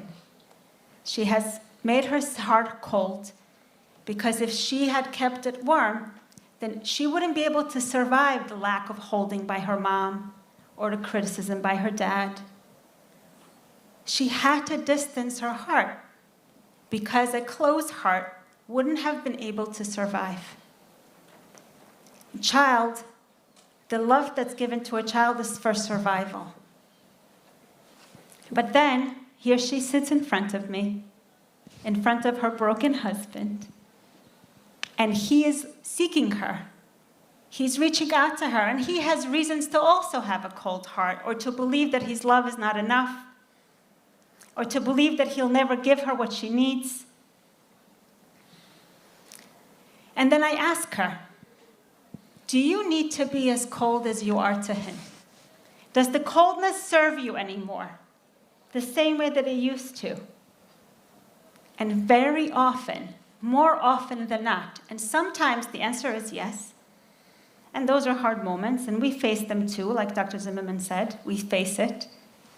But more often than not, she recognizes that the coldness that she's held is no longer serving her, but keeping her away from the very thing she longs for most deeply.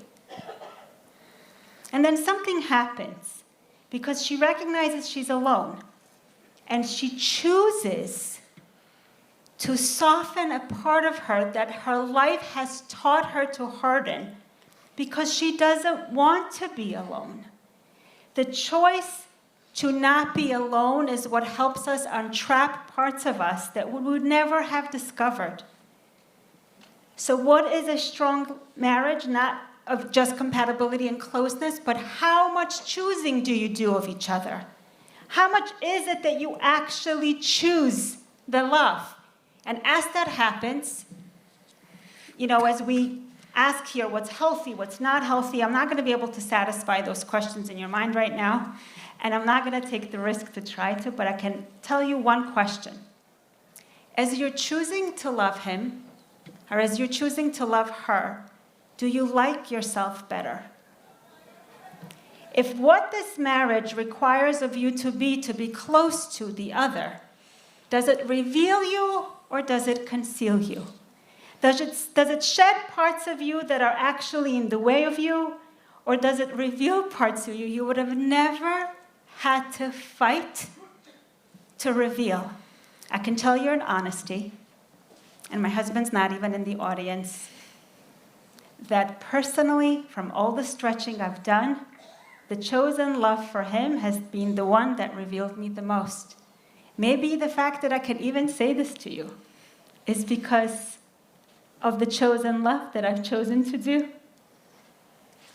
So difficult pasts,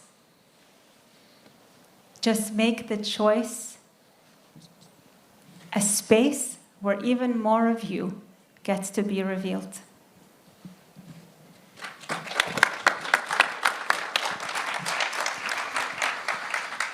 Thank you so much. That was really touching. Dr. Perlman, if I can follow up. Many adults don't even know that they're carrying something unresolved. How does a person recognize that an old wound is still shaping their present life and that they need to seek help? It probably is.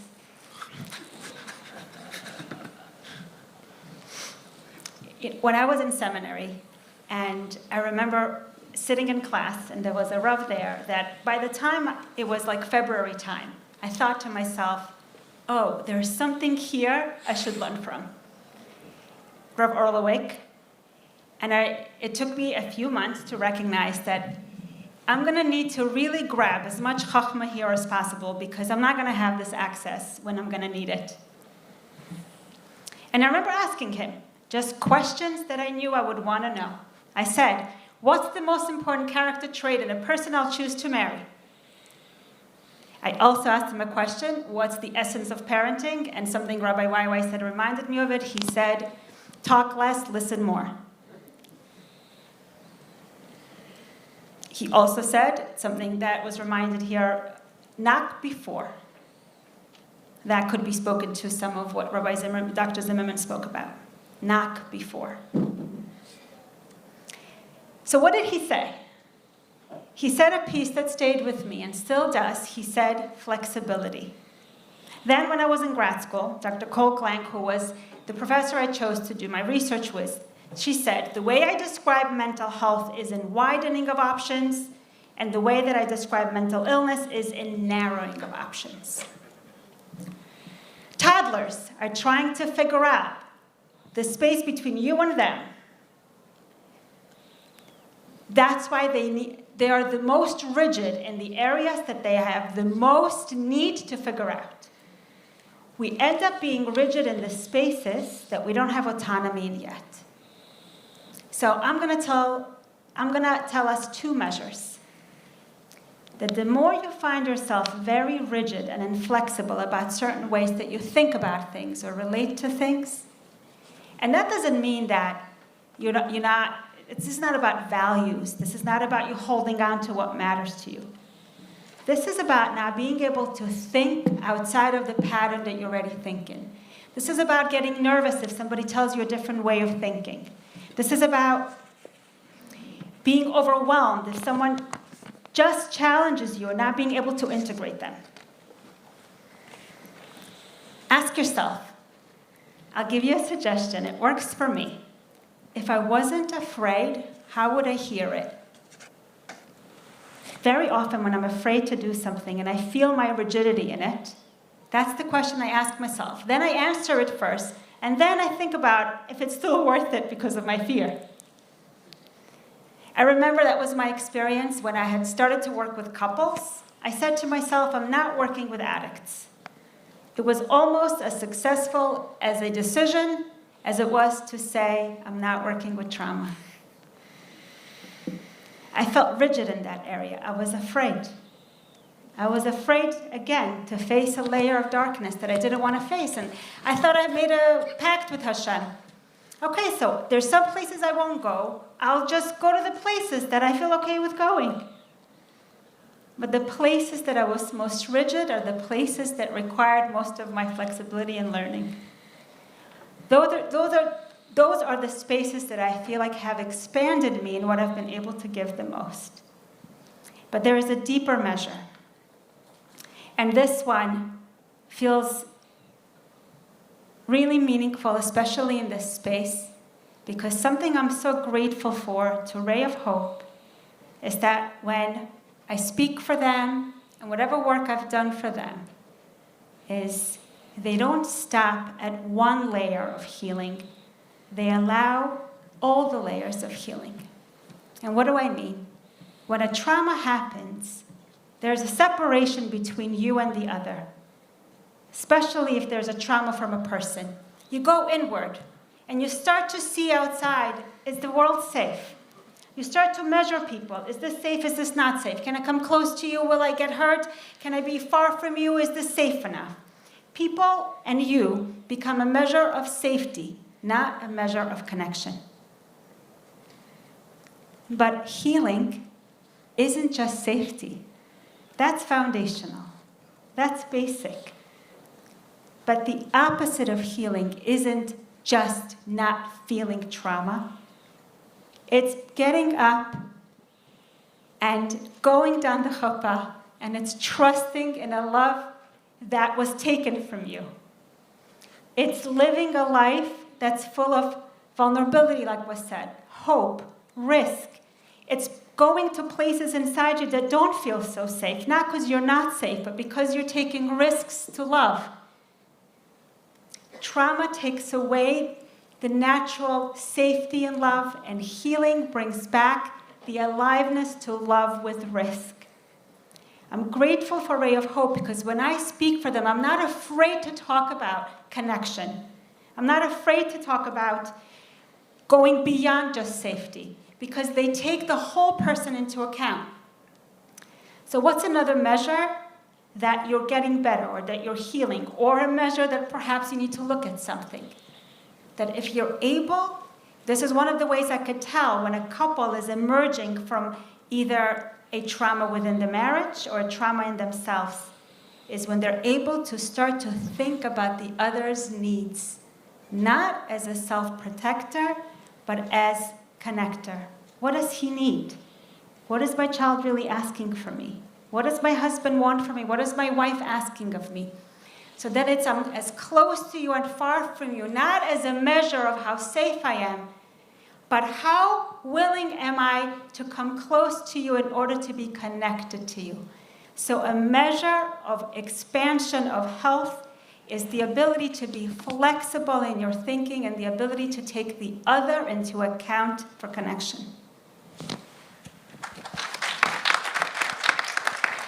Thank you so much, Dr. Perlman.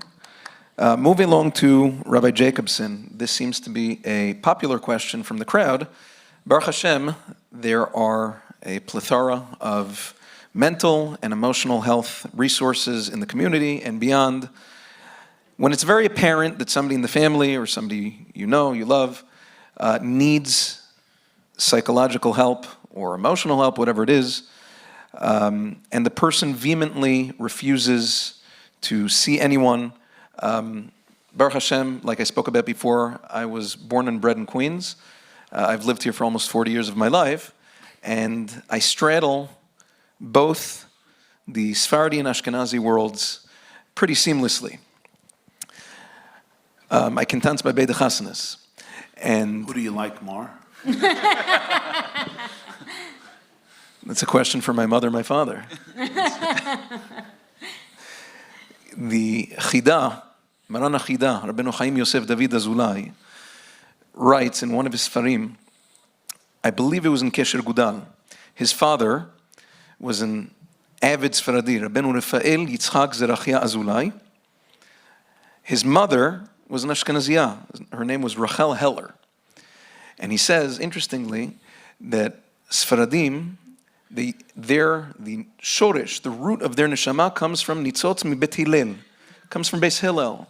That's why in general, you look at the Mechaber, you look at Shulchan Aruch, you look at the Poskei Sfarad, they're mekel, matirim, mutar. He says Ashkenazim, they come from nitzotz Bet Shammai.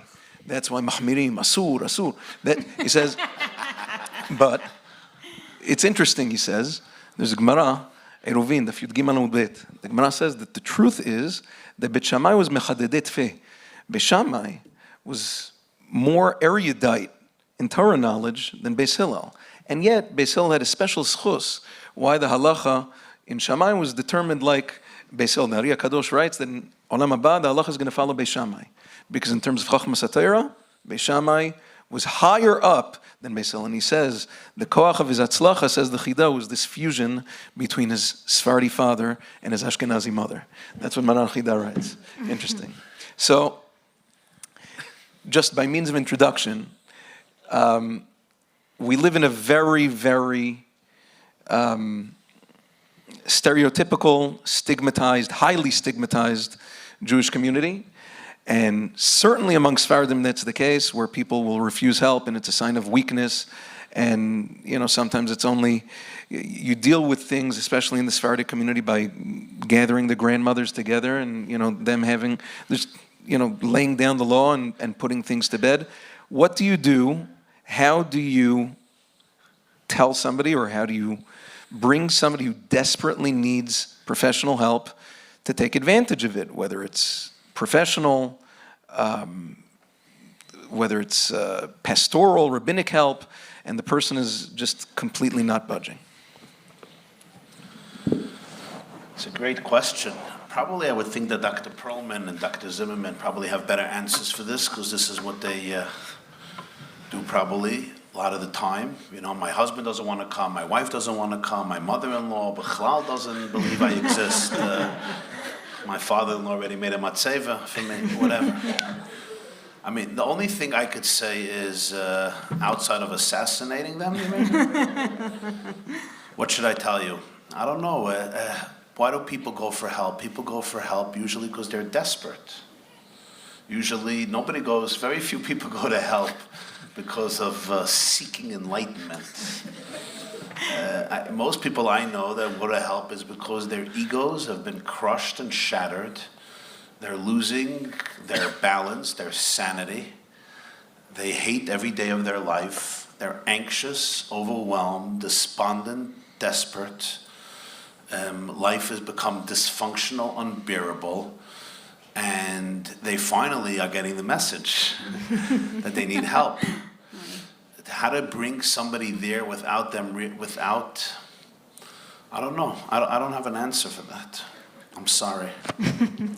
That's okay. I could model, I could pray for them, I don't know. Maybe, I think Dr. Tamar, has a very good answer for it. Okay. Let's ask her. I pass the baton. Yeah. Okay. Dr. Perlman, do you want to jump in? Do you think wives ask me this question more than husbands, or the other way around? I can tell you something that's really remarkable that happens in the room. Most of the time, they want to go back. Because ultimately, nobody wants to live the way that was just described. People really want to be whole. And most of the time when they don't go, it's because they don't think they can be. There's a real hopelessness. They feel broken to no repair. They don't feel like they have permission to just be. That's most of the reason why I see people not coming in. But I think that it's hard to convince someone that they're not broken when they feel so broken. I think if you can give them hope that maybe they're worthwhile. And maybe there could be a time where they could be a bit more whole. If you could speak to their wholeness, then maybe they could come in. Okay. Rabbi, I'll just jump in for a second there. Rabbi Weiwei said most people's ego has been smashed to smithereens. And many people think, oh, if I just get them in the door. If you force somebody into therapy, the likelihood that therapy will be successful plummets about 90%. You have to want to be there. It's not like a surgery. I can knock you out and put you under and do what I have to do. Therapy is a process. You have to be fully engaged. So most paradoxically, you have to hold the person's ego. You have to not make them feel totally broken and hopeless and like they're worthless or that they're so messed up that they need this therapy. While you want them desperately to go, you have to be able to hold those broken pieces so that they can say, oh, it doesn't mean I'm worthless or I'm damaged or I'm broken, that there's actually hope and healing that can happen. So that's just a very brief thing. It's flipped on its head. And you cannot just force people to go. You can create a pathway where it's for them, by them, and you have to really, really mean that and reflect that. Thank you so much, Dr. Zimmerman, Zimmerman. can I jump in for a sec? But what if it's a wife and a husband? Do they come to therapy without force? There's always levels of, not force, but what happens when one spouse literally just drags, okay, we're going for one appointment, okay, they get into a knockdown, drag and fight, they each called each other's names and they said, we're not doing that again, that was terrible, and I paid money for it, right? At least we could have gone to dinner, right? So there's many times, and it's again, you don't want to be right, you want to be smart. The smarter the spouse, the better, if you're so smart, you're probably not going there, but the smarter you are, the better off you're able to get the person to realize, let's do this for us. It's not, if you go to marriage therapy especially, most people go into marriage therapy, what are they looking for? Fix my spouse. Professional's going to diagnose the other spouse as a meshugana, or I don't know, what do they call that in the Sephardi community? Majnun. Right? Divone. So, right? So if you go for that, the whole thing is doomed. When you're there, because you really say, like you actually, Dr. Perlman said, when you say, I believe in our love, even though we're full of obstacles, I believe in our capacity, I believe in you. That helps somebody come to the table in a different way. Thank you so much. Really, really. Last question for Rabbi Jacobson before we wrap up the evening. Many people who have experienced pain and trauma feel distant from Hashem. How can someone begin rebuilding that relationship after hurt or betrayal? That's a very big question.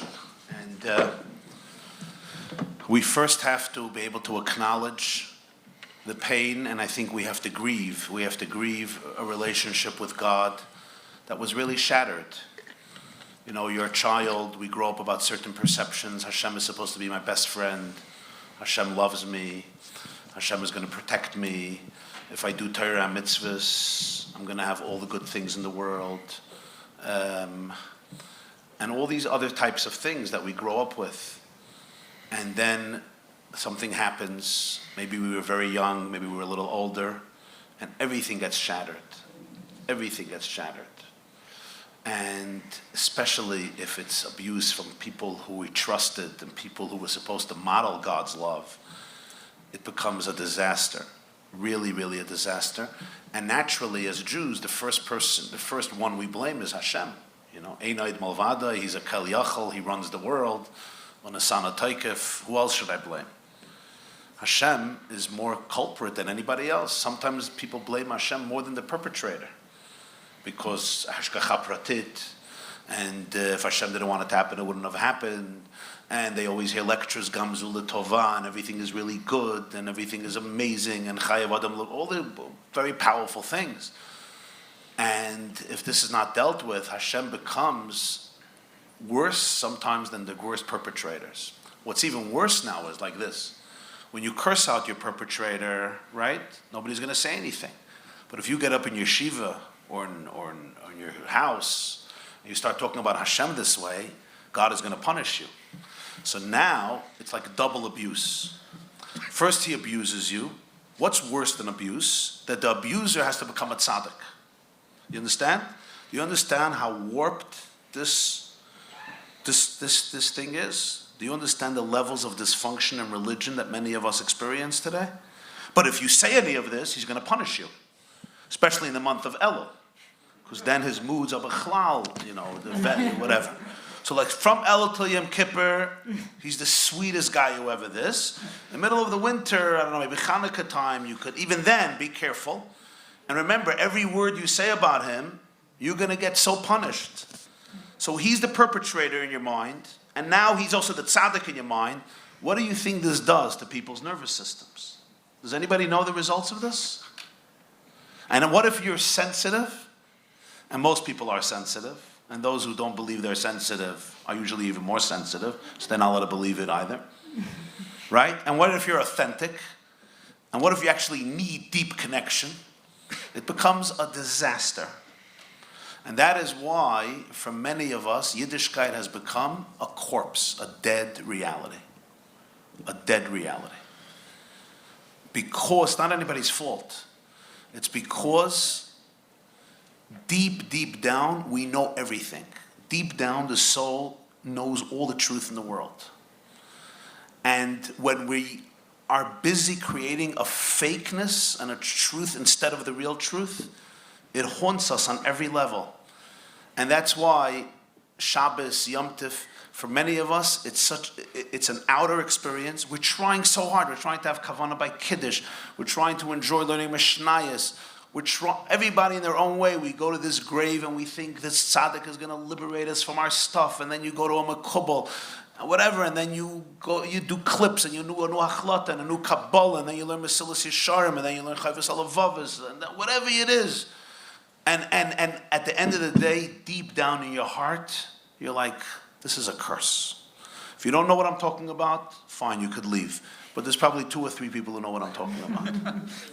And this is where real transformational healing has to happen. And the transformational healing that has to happen is, it's a different type of relationship with God. It's not the God of Cinderella or the fairy tales, or the God that really fits in to any paradigm that makes my ego comfortable. One of the most beautiful words in the teachings of the Alter Rebbe of the Baal HaTanya and Chassidus is bittul b'metzias.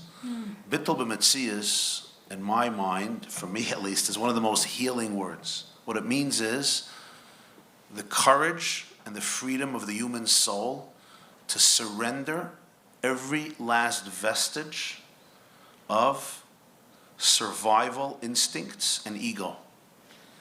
To really surrender every last paradigm of what I thought I'm supposed to be.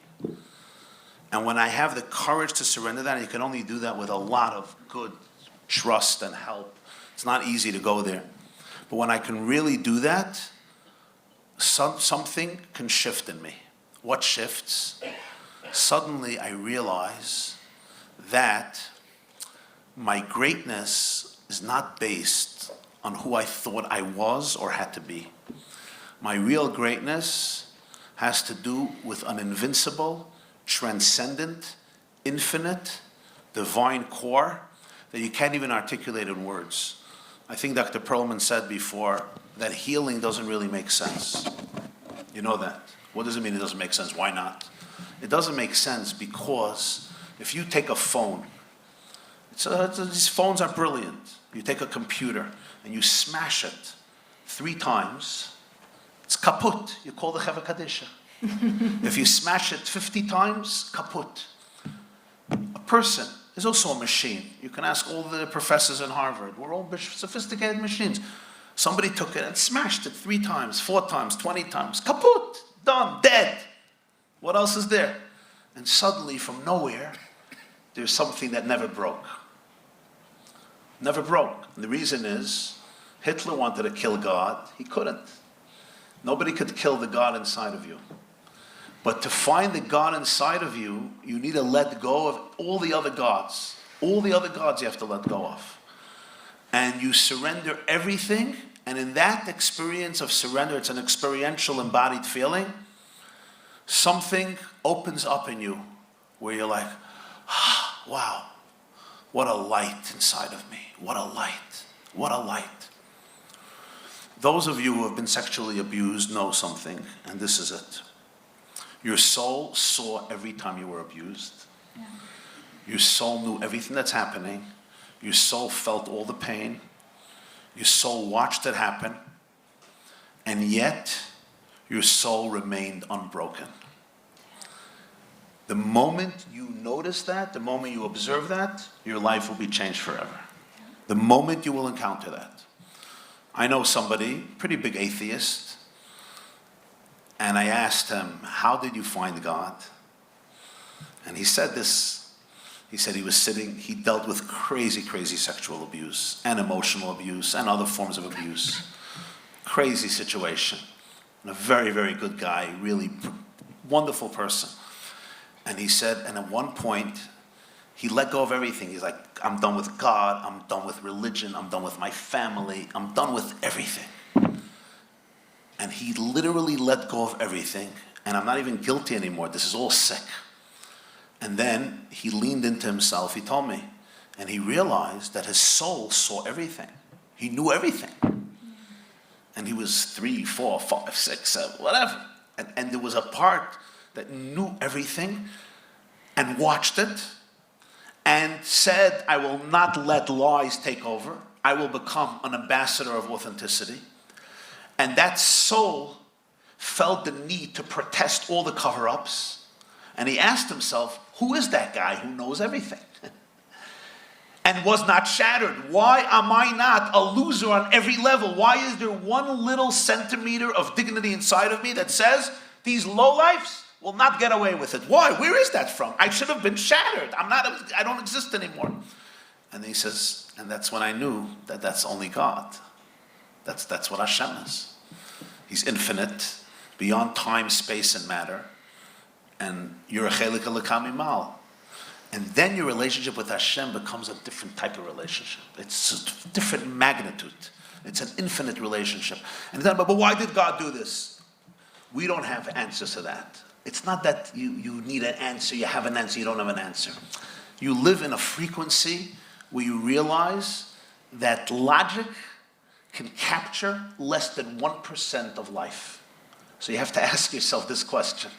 Do I want to live in logic and destroy 99% of life experience? Or am I ready to live in a frequency of divine truth as an ambassador, as a channel? What I can understand, but I really don't have to fit it into logic. And then you're a free person.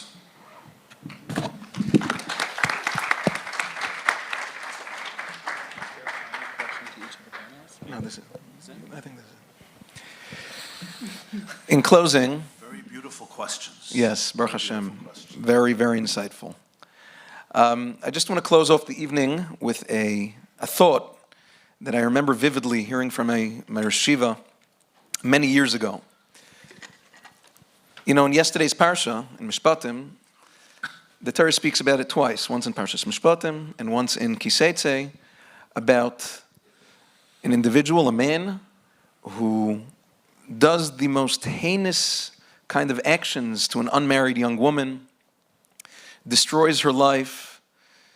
The Torah speaks about very, very traumatic experiences. And what's most surprising is the punishment, quote unquote, that the Torah levies against such a person. First of all, there's a financial penalty. And then the Torah says its ball is in the girl's court, the girl and her father. But if she wants him, there's a mitzvah in the Torah, v'loi siya l'isha, lo yuchal l'shalcha kol imav. They have to stay married. You have to stay with her for as long as you live, to the extent that the Gemara in Makos discusses that if a person nevertheless goes ahead and divorces her afterwards, he's kol yamav be'amod ve'achzer. He has to remarry her in order to fulfill this mitzvah of living together with his victim. It seems a little bit surprising, ironic a little bit, when a person does such a terrible crime. Why doesn't the Torah say just separate? You should never see each other again and never talk to each other. On the contrary, the Torah says now it's preferred that you both live together. And the answer that I heard from the Rosh Yeshiva was absolutely life-changing, especially for me. It's because the Torah wants from us to face our pain, face our trauma, to live it, the way to fix it. The Torah says that everything can be repaired. You're in that mud of the Isser, of the terrible actions that you've done. And the Torah says that's your starting point. Ground zero is that now you're going to live with the same woman and you're going to repair it and you're going to, from the ashes, rebuild a loving relationship, if she so desires. But it's such an important thing for us to remember. Trauma is real, pain is real, and the Torah says, however, the way to deal with it is by facing it, and you're able, when you actually look it in the eye and say, listen, this happened, but it's reparable. All is not lost. The Torah doesn't say, okay, never speak to each other again. The Torah says, now it was done bituma, now fix it. Now do it b'taira. Now do it with purity, with kedusha. Infuse that illicit relationship with as much kedusha as you can. And the Torah says, that is exactly where I want you to be. On a more personal note, one of the earlier conversations I had with Mrs. Brody about the idea of bringing Ray of Hope to Queens and having this event, we schmoozed a little and we got into a little bit of Jewish geography, and I asked her about her maiden name. And she told me it was Bruckenstein. And at that moment, I don't know a lot of Bruckensteins. I got transported back 20 some odd years ago to the Mir Yeshiva on Avenue R. And I said, that's funny, because I had a chavrusa for many years. His name was Tzvi Bruckenstein. She says, that's my brother. A small world, and I can't tell you, at that moment, I realized she brought me back to a place I had no greater years of my life than my years in yeshiva. Such happy memories. And here she is, the sister of my chavrusa, helping other people who didn't have the schus to have such good memories, now able to take their life into their own hands and starting a new life and making themselves good memories. So really, Baruch Hashem, we came full circle. I want to thank you all for coming this evening. I want to thank all the panelists. You have no idea about the time, effort, energy, money, hours, days, weeks, months even that went into planning this evening, which Baruch Hashem went so beautifully. If you leave here this evening inspired, please consider making a donation to Ray of Hope to enable them to continue helping Klal Yisrael. And thank you all for joining us this evening. I'm just going to pass it on for a second to Mr. Eidels. Thank you, Rabbi Elbaz. Thank you so much, Rabbi Jacobson. Thank you, Rabbi Shmuel Marcus. Thank you, Dr. Shlomi Zimmerman. And thank you, Dr. Tamar Pohlman. I would just like to call up Zelda one last time to close out the evening.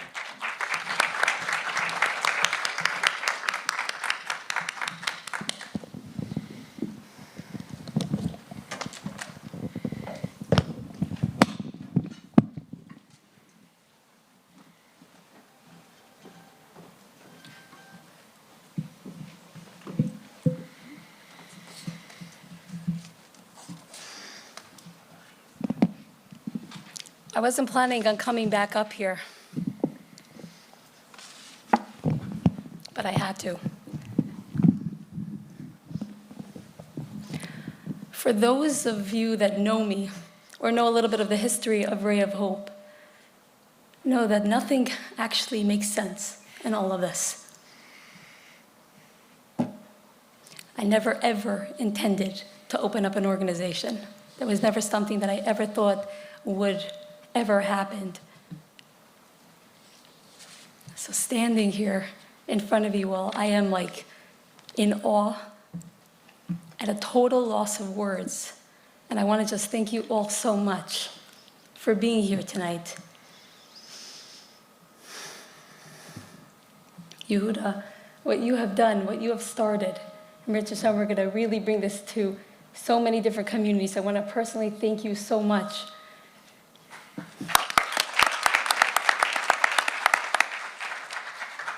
Thank you, Dr. Tamar Pohlman. Thank you, Dr. Shlomi Zimmerman. Thank you, Rabbi Meirav. Thank you, Rabbi Elbaz. Thank you, Rabbi Marcus. Thank you, Rabbi Jacobson. And thank you so much to Shimi and Sarah Lydell. With that, I want to thank you all of the amazing sponsors and the organizations that made this night a possibility. I want to just thank again so much. The Emet, to Amudim, Chazak, Hill Valley, Renew Wellness, Achiezer, Ohel, Brighter Day Health, and Mr. and Mrs. Elias. Thank you all so much for coming out tonight.